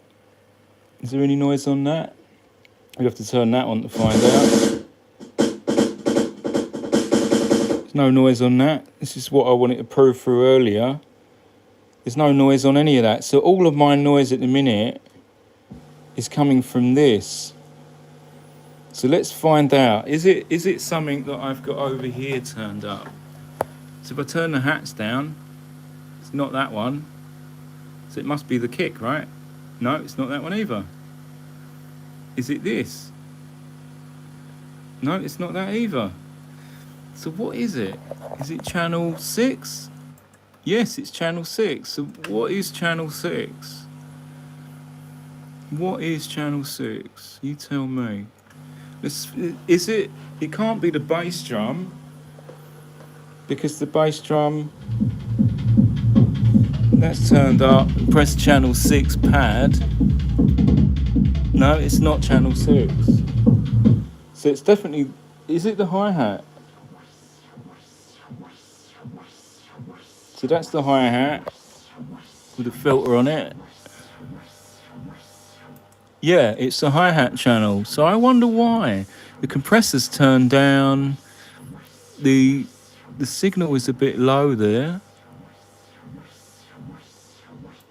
So I wonder why. That's going to need further investigation. Maybe it's because I've got this boosted. No, it's not that either. Any mystery? What about if it's the effects resend? Let's see if it's the effects return. Let's turn that down. So something's coming into this. So we've got the input all the way up, which is not that good. Probably not a good idea, to be honest. It should be more back there. So it's probably just a gain staging issue. So basically that was turned up, probably during the live performance, which buggered it up. So basically, do we have enough loudness? What I'm going to do is mute the bass drum. See, our for some reason, our hi-hat is very low level, right? Why? Very low level. Is it because we're using this stereo jack? As far as I know, these are supposed to be balanced outputs, but that is very, very low, isn't it? So there's the answer. So we've got a very low output on that for some reason that I'll have to figure out. And that's where 99% of the noise is coming from. And that is what I'm not happy with. Check it out, that's quite a lot of noise, isn't it? So, why? I think I'm going to leave it there, make myself a coffee, and then study the signal path from here to there. Maybe there's something I've forgotten. Maybe it's coming through that unit down there and I've forgotten about it. Something's going on here and I don't know what. So it will take some trialing and erroring to figure out. Right, with that said, yeah, so we've seen the output of this 777 comes through.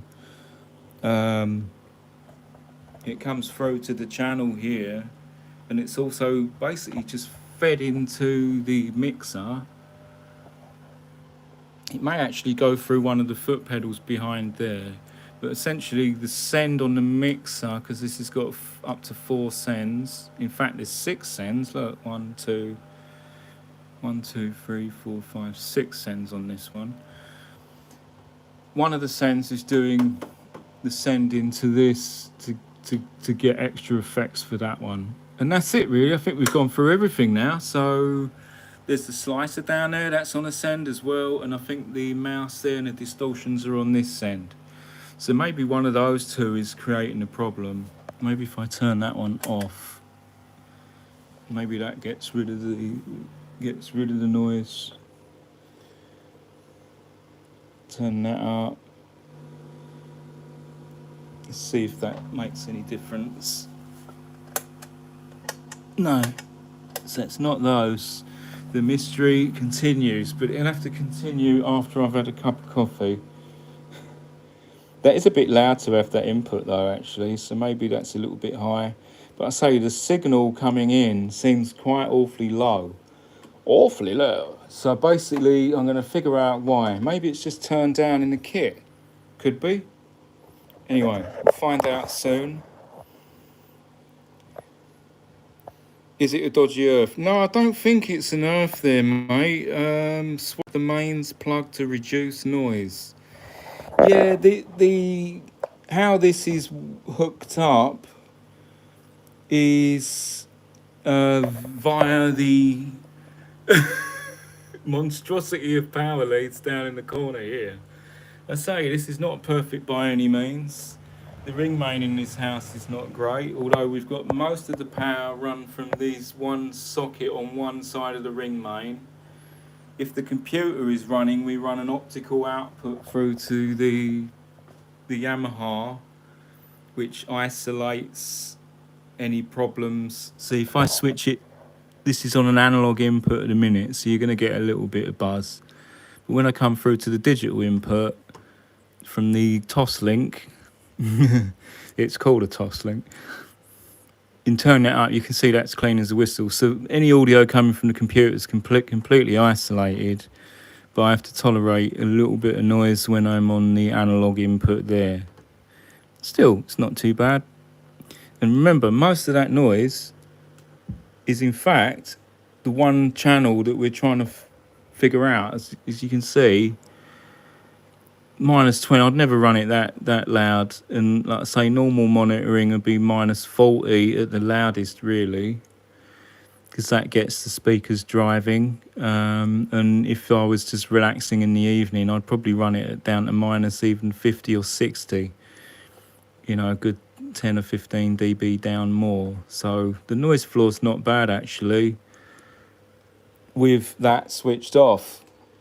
So there's the problem, and I'm happy we found it. Need a little bit more boost on that, but I think with the line 6 plugged in next week, and we alter the settings on the rain, because remember the inputs there, so we probably just boost. See, the compressor is set up here in the manner that it is. It's master slave. So I think one of these will do the same thing, although they're set up to the same settings. Which one has got the gain on it? So let's have a look. There's the threshold, ratio, and there's the gain, and the gain is on 0, right? Or just below 0.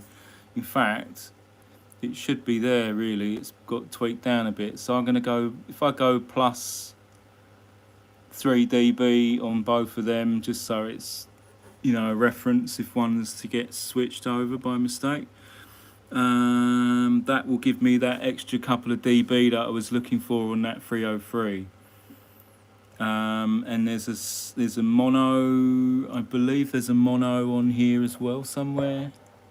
So there's it's actually channel 3 and 4 for the rain.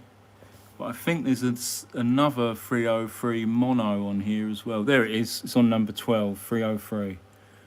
So that one is a mono.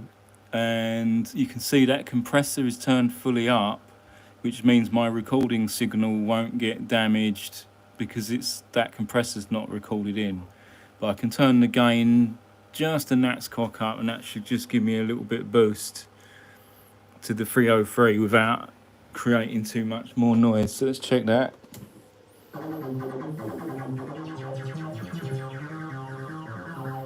It's not too bad. Oh, remember, I don't want that volume knob all the way up. That little bit there adds a lot of noise, so put that down a bit. You see what happens on the rain down here when I actually adjust that.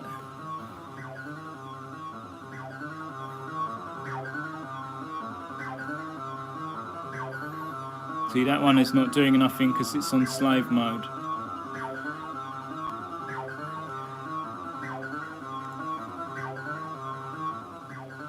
And you can hear that is when that one is turned down, you can see that it's channel 12. I put the pad on 12 and you can hear the effects on their own then, or it's the unit with the effects. That's the unit with the effects.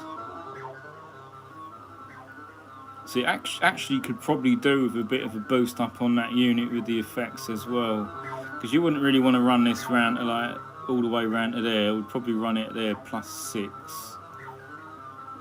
about there, and then this one you just balance with it. So this one's got the effects and that one's the dry.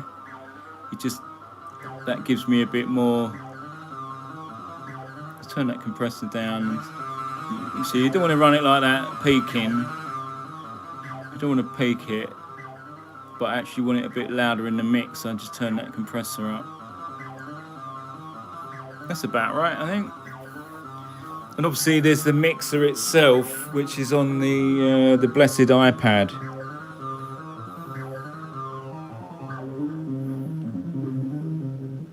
The main thing is there's no noise. That's good. I'm happy about that. That was very noisy before.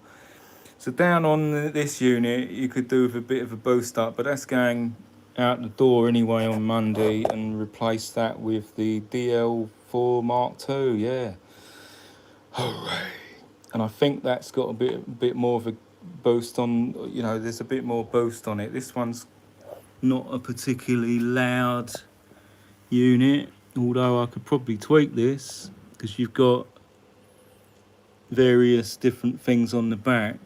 Look, there is a ground lift on this. There's a boost, but that's probably for this side and not the effect side.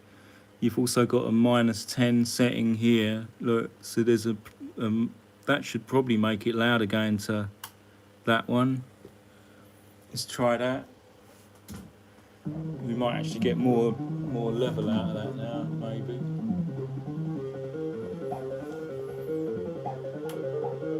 It's actually louder in that one. Or not. It doesn't seem to make much of a difference.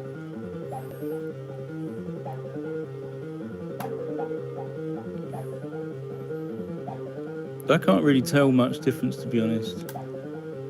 But it's like a level -4 +4 -10. Does it say -10? Yeah, that's normally what it is. You'd think that would have much more of a difference, wouldn't you? But it doesn't seem to make much difference at all. So maybe that's not active when you've got the pedals. At the minute, the routing is split between that, and I believe that's doing something else. There's a boost here on the back. But again, that's not attached to what I'm... This pedal has like 3 modes or whatever. You can run that and that together, or you can split the routing, and that's completely separate from that, and that's how it's running at the minute. It's completely separate. So I think you lose... This level doesn't seem to make any difference, right? If it is, there's such a small difference I can't tell. And probably the level here is your main... So I'd say it's not a mega loud output on that. And there's another level for the delay itself and the repeats.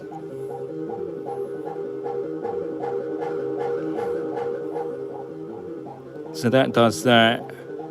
I think, like I say, the DL4 Mark II's got slightly bigger controls than this. It's a bit more hands-on to get to, and you don't need to do this for the presets and that. This sort of pedal up-down thing, it gets a bit confusing. It's a little bit easier because there's like an analog rhythm switcher on the DL4, whereas this is really just set for repeats. There's your different quarter notes and whatnot here. So I normally have it on quarter note.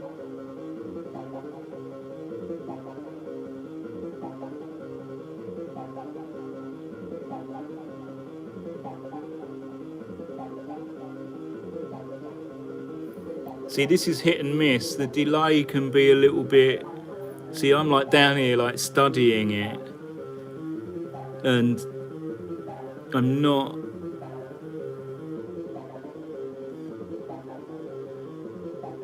quite getting what I want immediately. That's it, I'm back to where I wanted to be,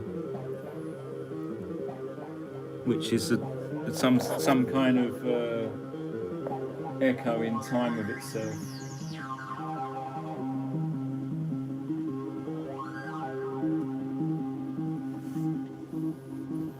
But it's a bit. Let's say there's not a great deal of bite in this. It's got a great sound, this delay and reverb, but it's not got quite enough gain on it. I'd have to add another drive pedal, because I think that one is coming from. Yeah, that one comes from that lead, and it goes. The brown one goes. Where does brown go? Brown comes out there. And brown comes. Where does brown go? Oh, brown might come into the cracker too. Let's see if it does.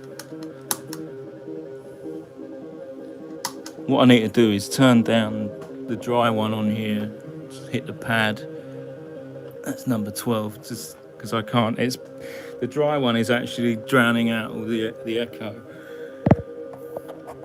So on that one is that fed via that. Turn that gain down, because it might be a problem here as well. Yeah, so this Krakatoa may be a bit low level output as well. However, when it's offline, I'm not sure if that is a true bypass, but if that is, that's the level gain into it anyway. You can hear my delay's not in perfect sync there. And it's kind of difficult to get a perfect sync, which I think is a bit easier on the DL4. It's just the main reason that I'm switching to the DL4 there. Because it's going to make it a bit more easier in live performance. Because I want a really tight delays with a bit of modulation and the reverb as well. Whereas that delay's not perfectly in now.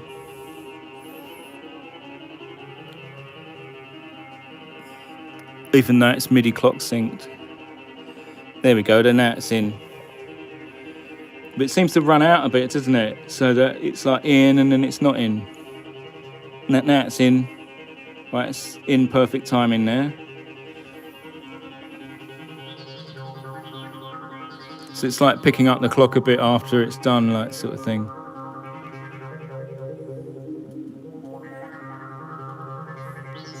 So that's with no pedal. You hit the pedal.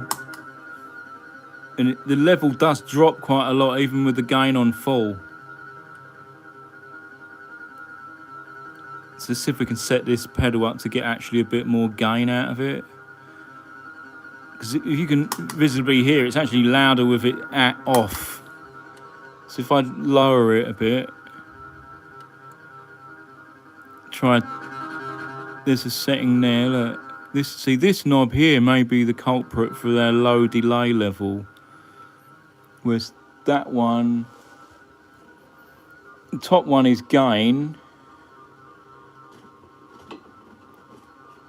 So let's try that. I'm not sure you guys can hear this, but I'm just going to fiddle around with that.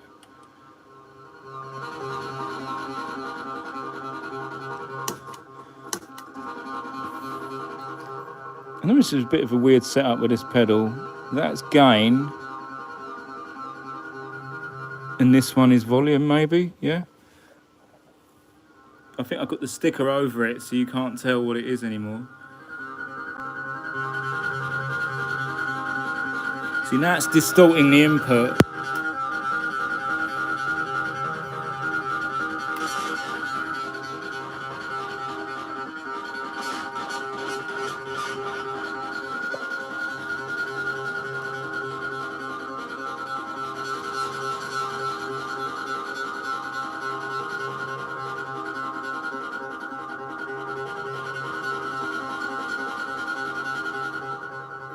It's not, this delay does not like the boost that this pedal can give. So the boost is starting to break up, it's starting to break up the input, and that's probably why I dialed it back, like God knows when I plugged this in.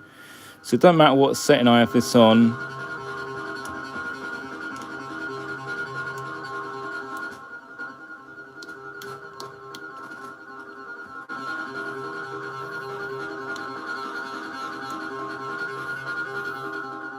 I have to dial it back. Let's try just turning this level down. Try turning that level down as well, and then turning this one up.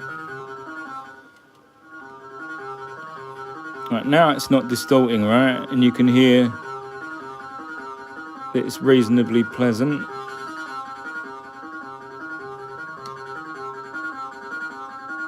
That's it, and we've got a little bit of chirpiness.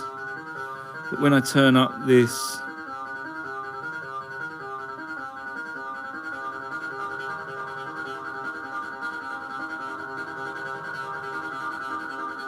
the delay itself is a little bit overwhelmed.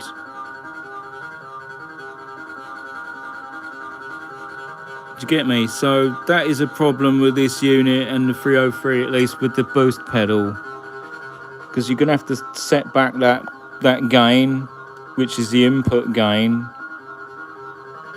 And if I turn the delay down itself, we're just left with a load of dry signals. So we've got to really step that back, and then the most I can run the delay without it clipping itself is like maybe, you know, 2/3 of the full volume, and that input will only really go to there, otherwise it starts breaking up. So that's probably why I set it back to begin with, because it's just the gain staging's not perfect, and that doesn't seems to go loud and then quiet again, although it doesn't really make sense why. Right, is that lead plugged in properly? Look, it's not plugged in. Let's plug that in properly. That might help, mightn't it? Now it's fully in.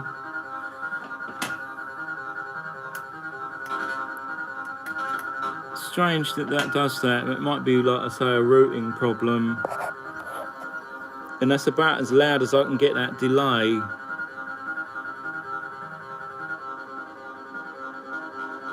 Especially once the repeats go up, then it really starts breaking up. So that's about as much as I can't get any more delay out of it than that. But that's going to change hopefully with the DL4. Still, it ain't bad though, is it? Look.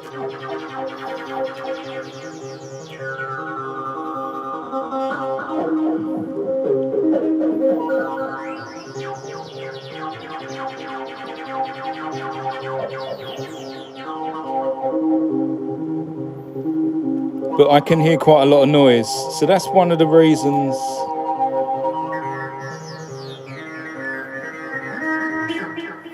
So that's one of the reasons there's a problem with that 303. So the volume there's not bad, the volume there's not bad, but really our main problem is coming into this delay unit. You can see there's no noise there really.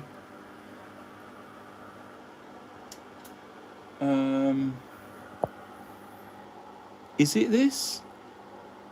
Where's all this? We're getting more noise now. I'm like getting extra noise from somewhere else.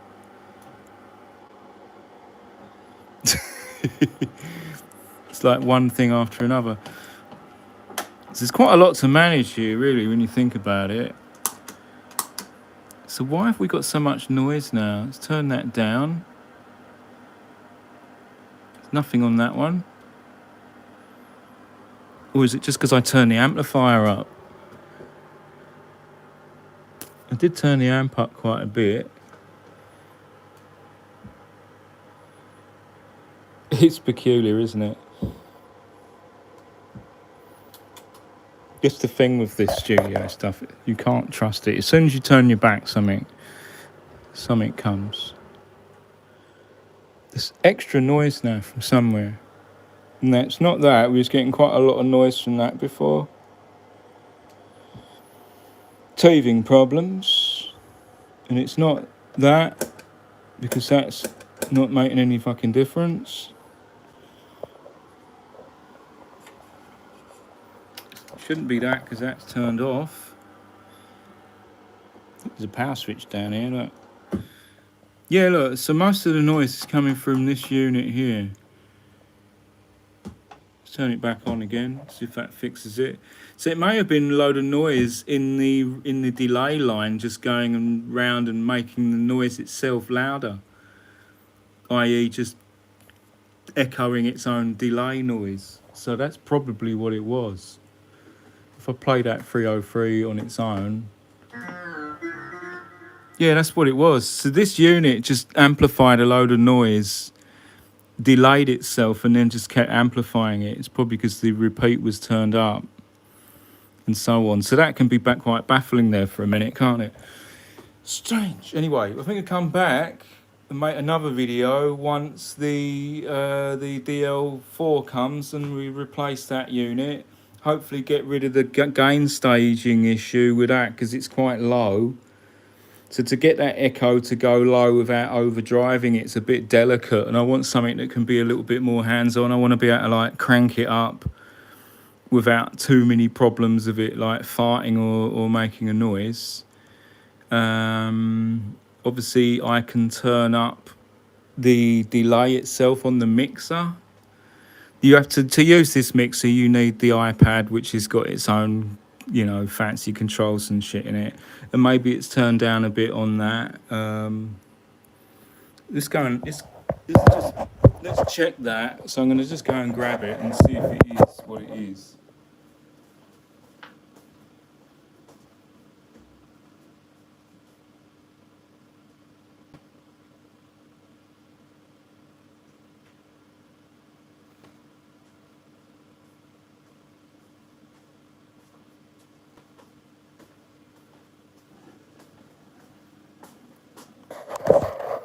We're back. Yeah, so you have to come into this and quit all this stuff somewhere over the rainbow. Yeah, so we come in, connect this. So the L20 is the same as that pretty much, but with faders. But obviously you wouldn't fit it under there, would you? Because it's a big mixing desk with faders on it, whereas this is the L20R, it's a rack mount version, and you have to do your faders on the iPad because it's Bluetooth capable. It has to be. So look at the channel where I believe it's number 3 and 4, that delay unit is on. So if I hit play, you can see we got a stereo unit there, and it's turned down by about 6 dB. Overall in the mix, so that can actually be boosted up to 0, and we're not actually adding any gain stage there.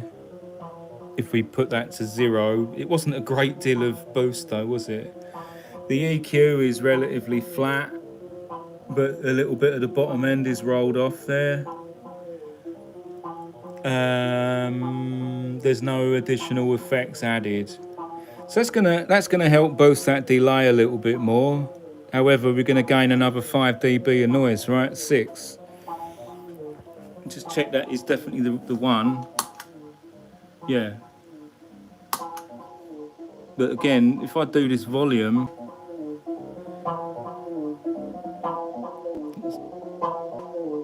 so we've got a lot of gain there that we can't really use, because when we put the delay on,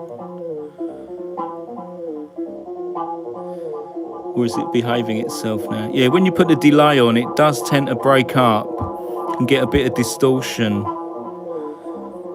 So I think this is more suited to a guitar with a dry signal rather than one that's boosted. So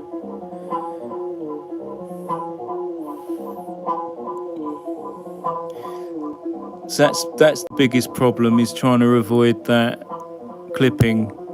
And that's just the delay unit. Maybe try it a little bit louder there and try that. Like I say, if I put some crazy tails on it,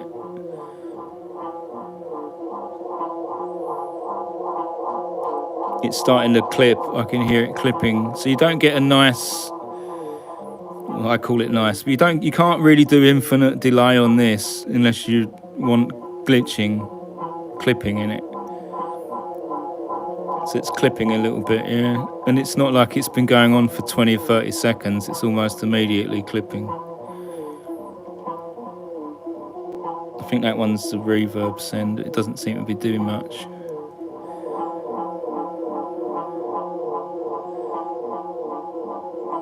So it seems a reasonably happy there.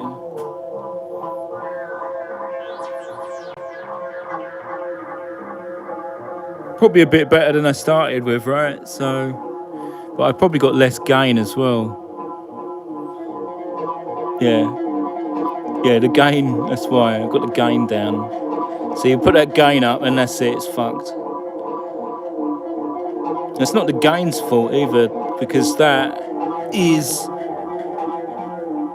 when you turn that down clean. It's a clean boast. It just doesn't like gain going into that delay by the look of it.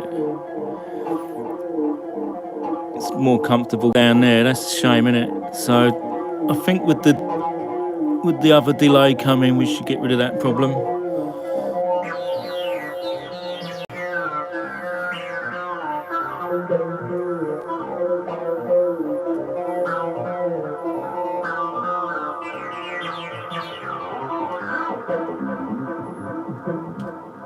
Still, that's an improvement for the minute. So we might do a little jam towards the evening.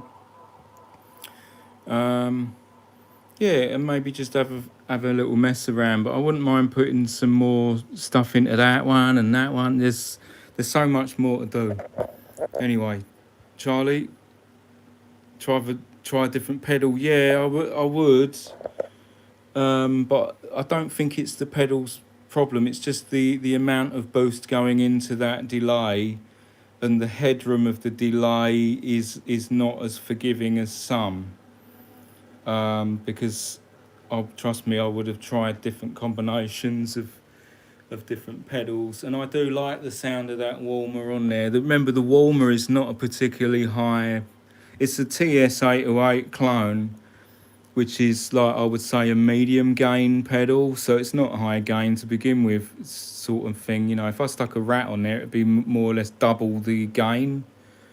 The X drive there is similar to that Krakatoa, although it's probably got a higher output on that one, and that one's doing the dry signal, whereas that one is doing the wet signal going into the delay sort of thing, if you know what I mean.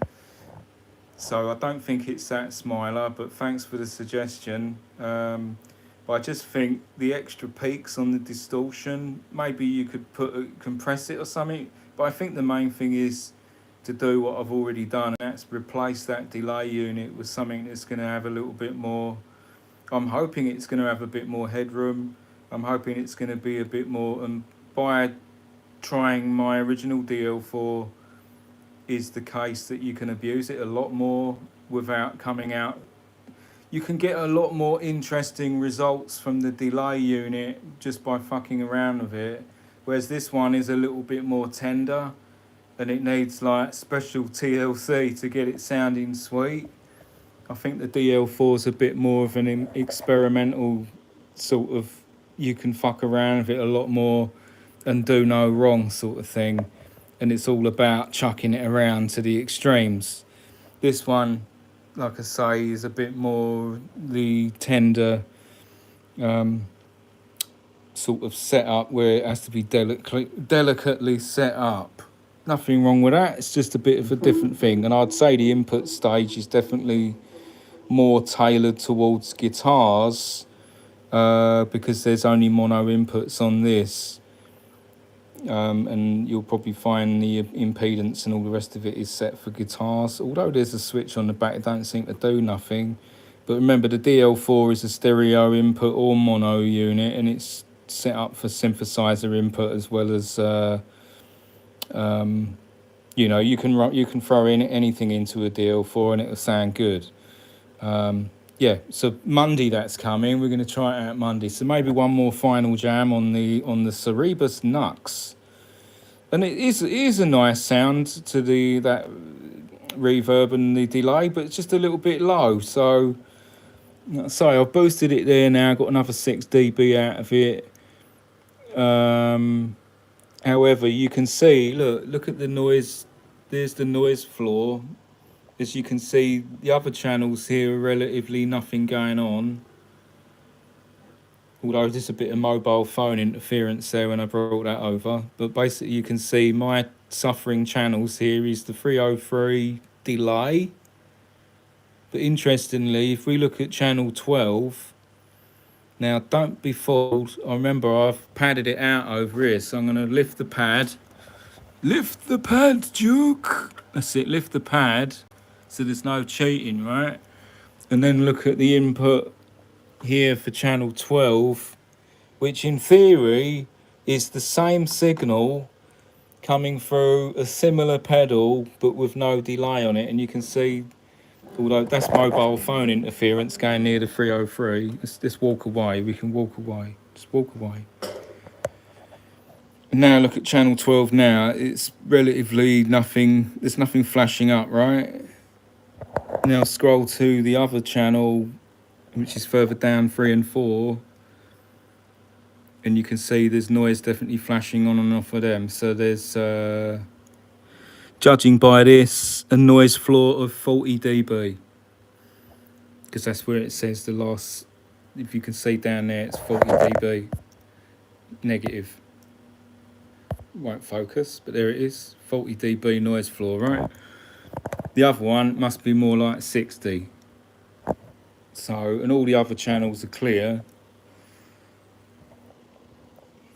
Although we have got these 2 units switched off. So let's have a look at that. Why? Because we had a problem on that hi-hat channel. I'm going to look at that later. Right, it was everything switched on to do with that. I believe it is. Although that's switched off. You should turn that to the mid setting. That was to do with the bass drum of the other unit. I think that's everything on. And just have a look at this a minute over here. So there's a bit of noise on 6. 5's turned down for some reason. Maybe there's nothing on 5. Can't remember. Synth channel 2 is a little bit of noise on channel 2. I don't know why.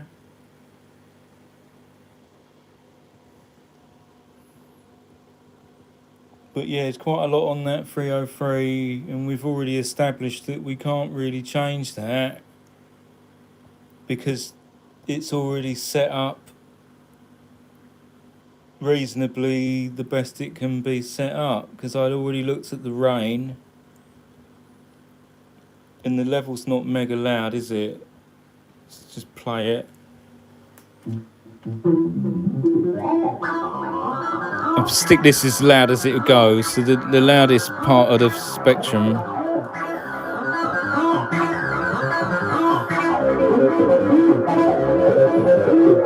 Oh, it's distorting now. I have to back it off. I can back off the input stage. I can back off this volume. Again, it's distorting that delay input. It has to be down to about there. That's about as loud as that run. And remember, I got it boosted on the compressor there by 6 dB.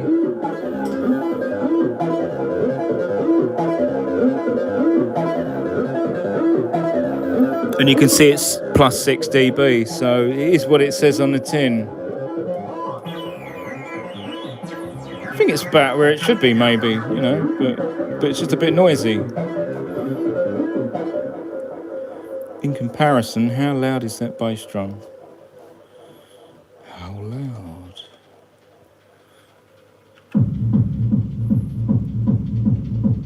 It's about as loud as that needs to be there. Put that lead back in.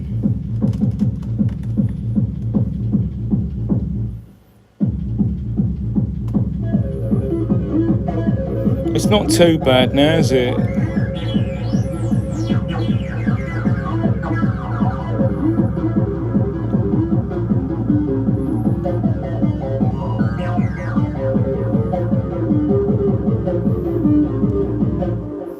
But remember, that is with the dry signal as well. If I was to take that dry one out, which is pad 12, and put that one in, and then you're just listening to the dry plus the delay of itself, if you know what I mean, down there.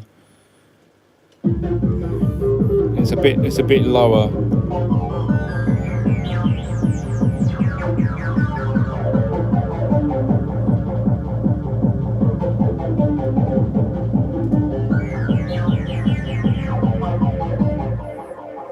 Yeah, it's not too bad. That's probably why I had it on 2 to begin with, so I can boost the drive a little bit more.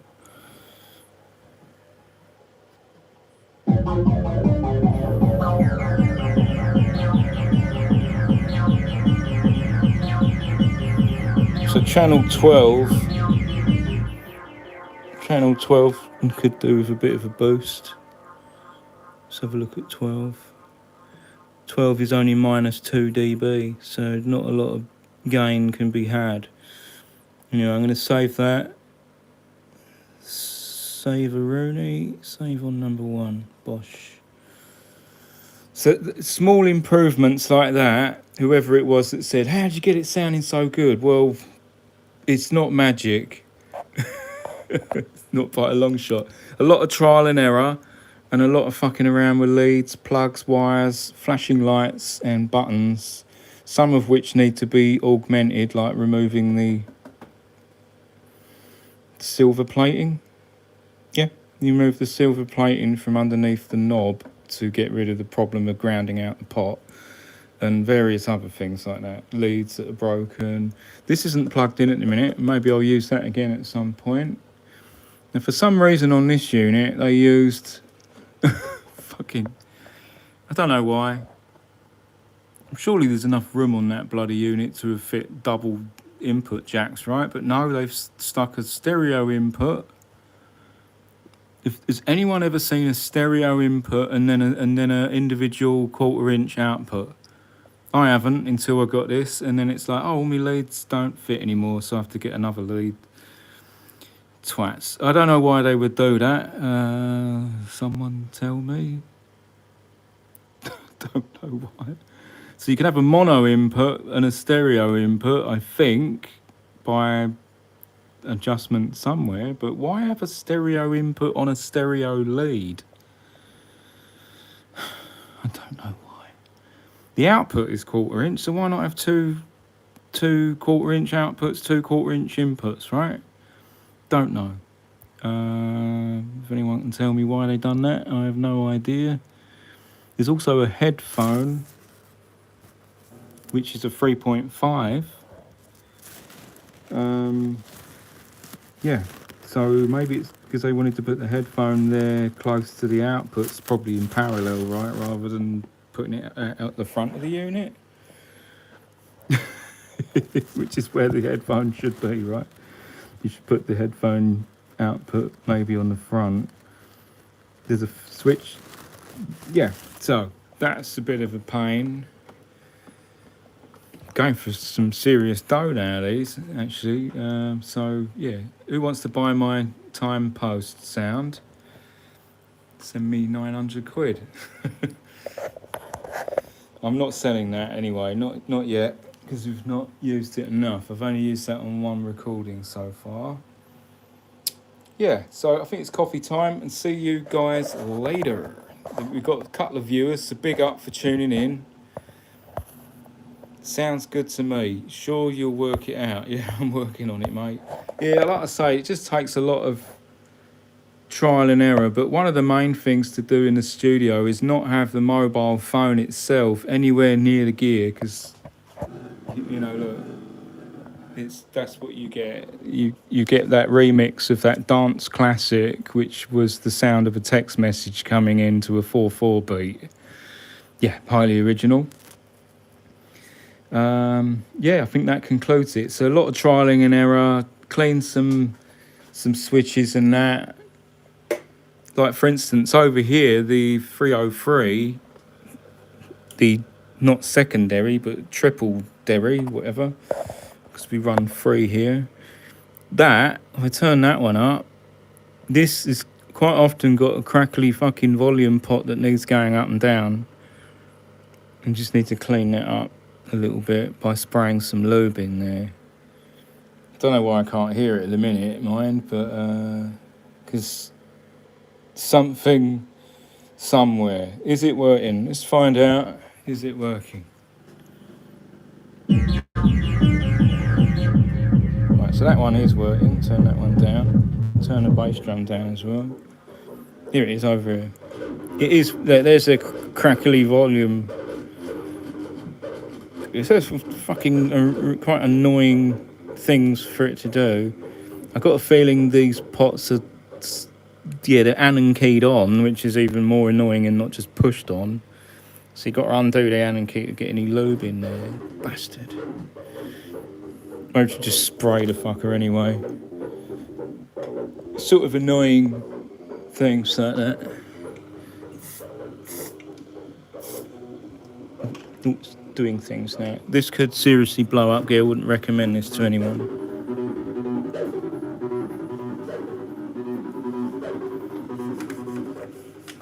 That's it, and then just sort of like work that.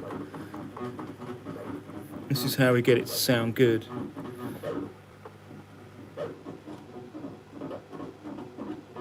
Really, you need to spray the pot from underneath at the side rather than at the top, because most of the cleaning action is just done by moving the wiper, and you'll probably find that none of the lube went in. But it feels good to spray it. There we go, it's cleaned up now, roughly. Probably be fucked again next week when I use it again next week. Hey, look, that one's a bit fucked as well. See, look, resonance knob. See, that's what they say, if you don't use it, you lose it. It's just like fine the other week, so it's a bit of preparation. Decay seems alright, accent's alright, so a little bit of crunchiness on the resonance. That one's alright. Hey!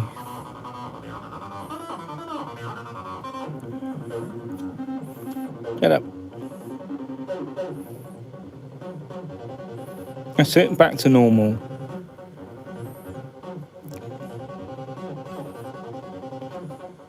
That's how it's done, basically, by jiggling and wiggling. By the time I've cleaned things, plugged things in and here, I just want to collapse on the floor because I'm fucking tired. I'm actually fucking knackered now. I've not even done anything yet. John, I need a stretcher. Someone get a stretcher for me.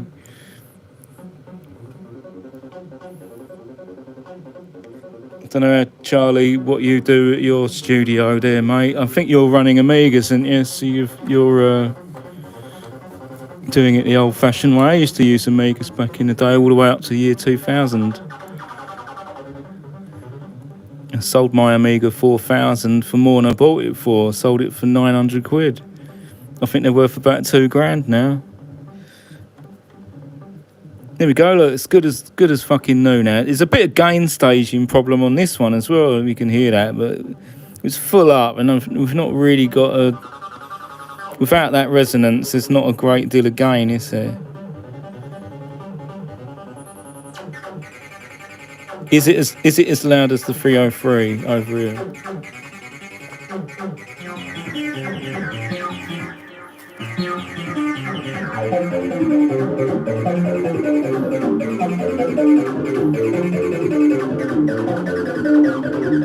Yeah, it's loud enough.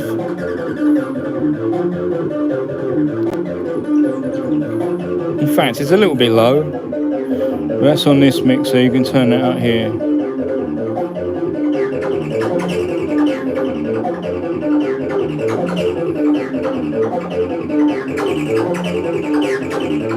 I have quite a lot of EQ on that.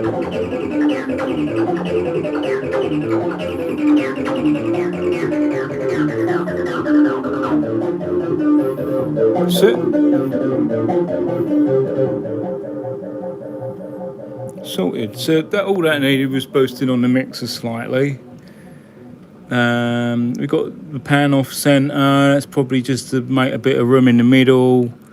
We've got quite a lot of EQ on that one, getting rid of the highs, ducking out the mid a bit, scooping out the mid and getting rid of most of the bottom end, because you don't need all that sound, if you know what I mean. It's too much of it. It's too much of it. See, even these are a bit crackly and need a bit of working. This EQ on the mixer there. See, look. So it does help if you give some of this stuff a bit of a warm up, really. Otherwise, it doesn't seem to be affected on that one. It's mainly that bass one there. There we go.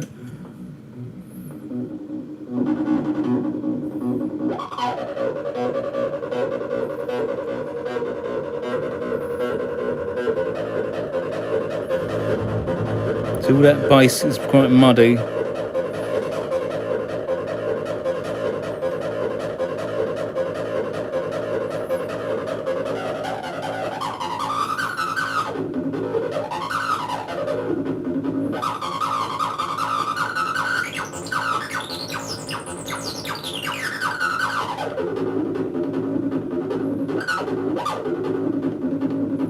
So it's a bit crackly in places, but I've got that tuned down a whole octave down.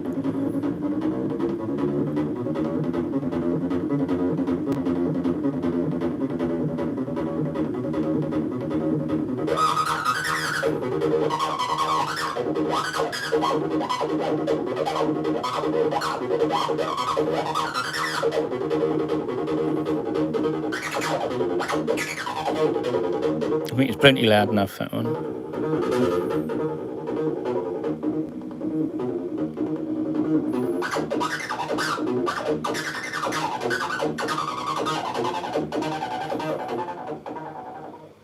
That's alright. Happy with that. Plenty loud enough. So I think this one is. Let's have a look. Is it? I'm gonna remind myself. I think it's this one here. Yeah. See, it's on another X drive, which is the same as the. Basically, it's another TS-808 clone. It just gives a bit of a mild boost. I might actually turn the gain down slightly on that one. There's a tone control, it's full up. Just turn it down a bit because I think it's too loud, and that's probably why I backed it off on the mixer. So on Xbox 2, saying that, it does brighten it up quite a lot, doesn't it? Just happy medium, maybe a little bit less drive.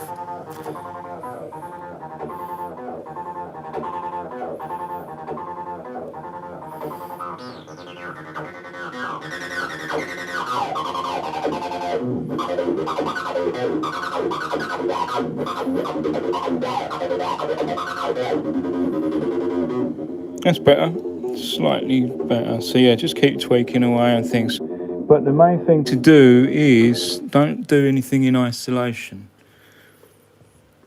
Always have the mix going and then adjust it, because you might think, oh, it sounds great now on its own, and then you put the shit together and then it's not as great as you thought it was. So we're just going to get this one going, and to do that I need to turn on that, because we're using that as the delay unit for that one. So let that fire up. There we go. So we've got our delay unit. And I'll get a pattern that sounds better than that.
it. So just get that,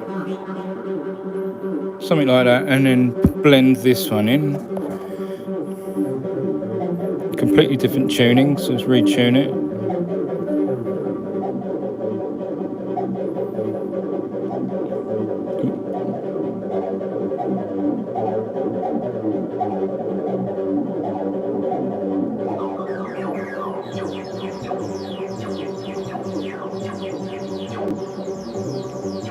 Try and find something that's compatible, maybe on bank 7.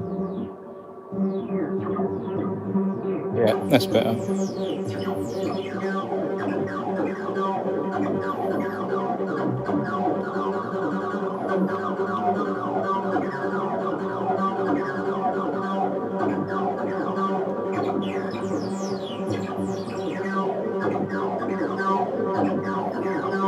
That's it, so them two are going right, and now I'll put the last one in. Put this one in. Again, tuning's wrong, so I need to retune it.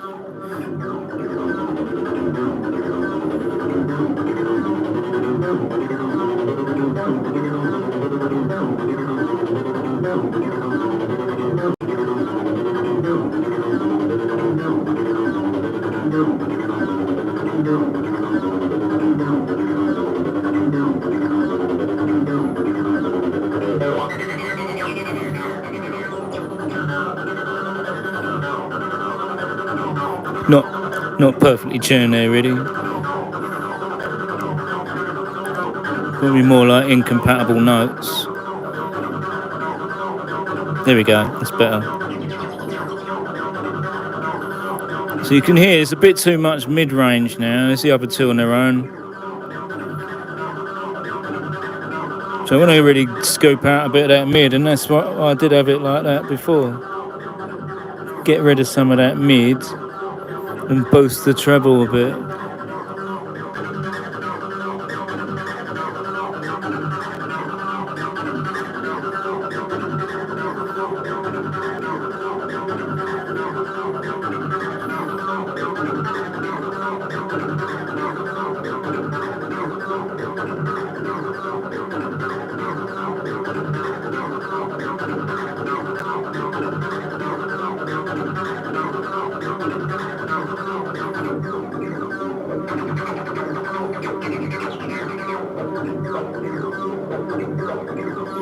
That's not too bad there.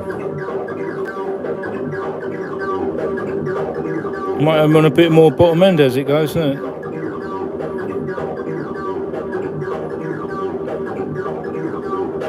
A bit less mid-range. There we go.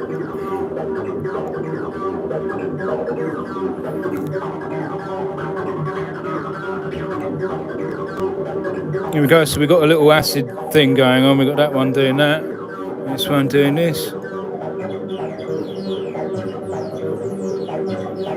And we've got the fourth one to do as well. Look, we've got 3 going now. We've got this one as well, the fourth one.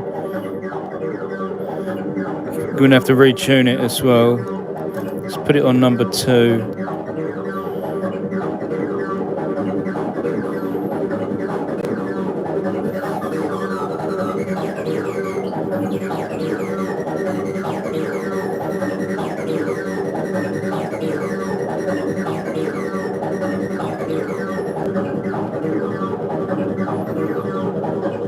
Right, let's just back off that one for a minute.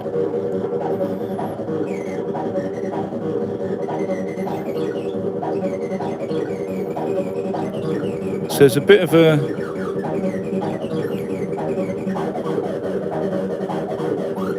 bit too much bottom end on that one. I think we can do that over here. Xbox One. Look, it's already gained all the way down. So, what can we do then? Maybe pan it a bit more harder. Let's try it like that.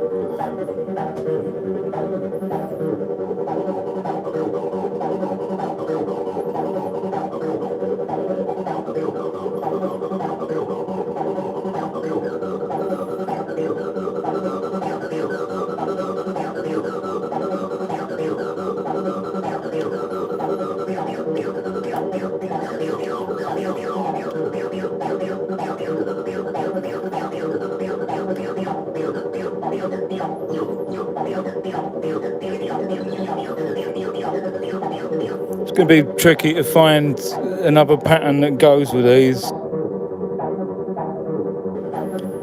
I could use the same pattern as the other unit, but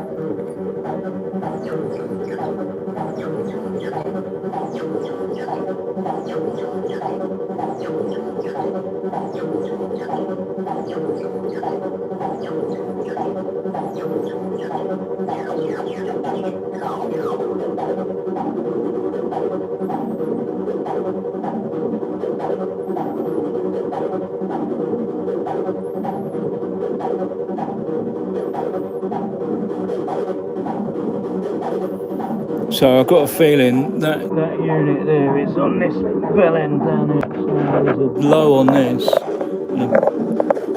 There it is. Just go back off that low a little bit.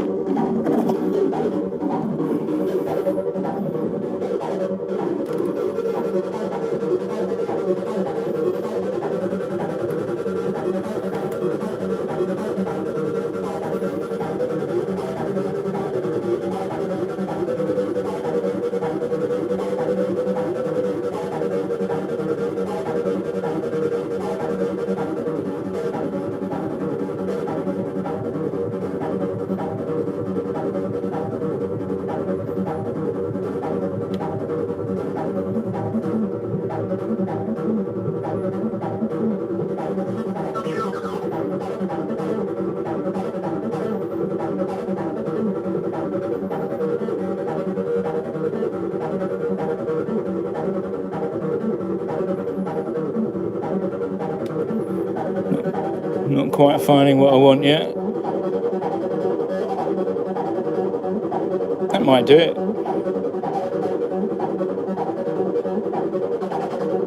Let's get rid of a bit of the mid.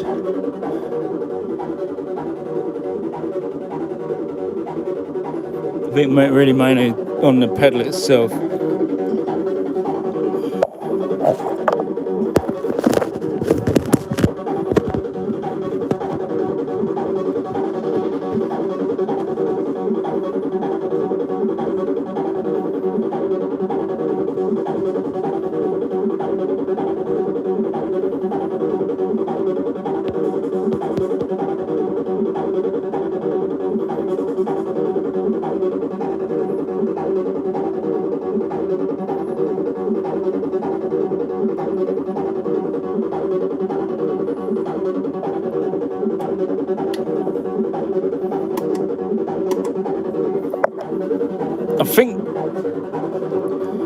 I think one of the other units is in use, probably the blues driver. No, the mystery.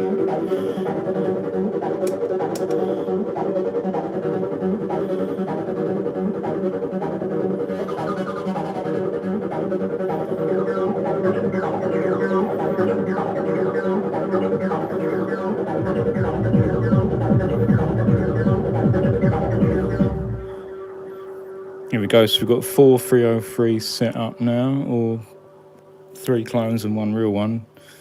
We can bring them in one at a time. So we'll start off with the real one, and then bring in the others. Or we'll start off with this one because this one's over here, right? We'll leave that one playing. Now to walk over there again. So turn everything else down. Here we go. Not promising anything, but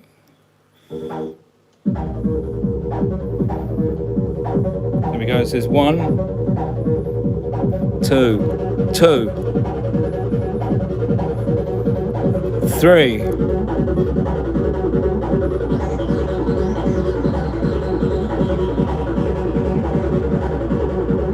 4. That's it.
It's best I can do one-handed.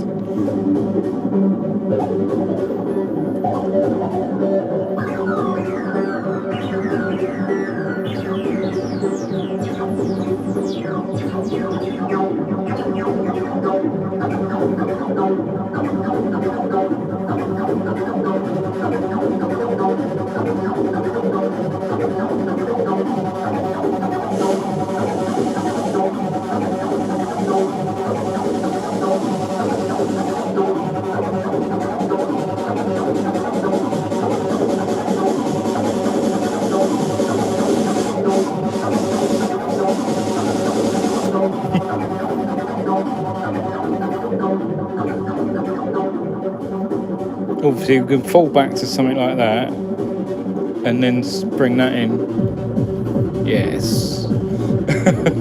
That's as easy as it gets, really.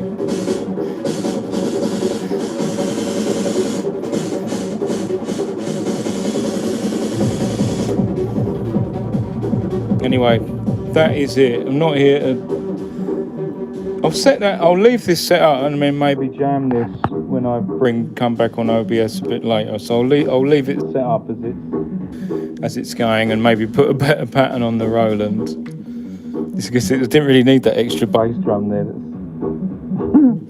Didn't really need that, did I? That was just interfering with that one. Oh, and I've got to sort that hi-hat out. That hi-hat is very low level, so I'm going to have to figure out why that's so low.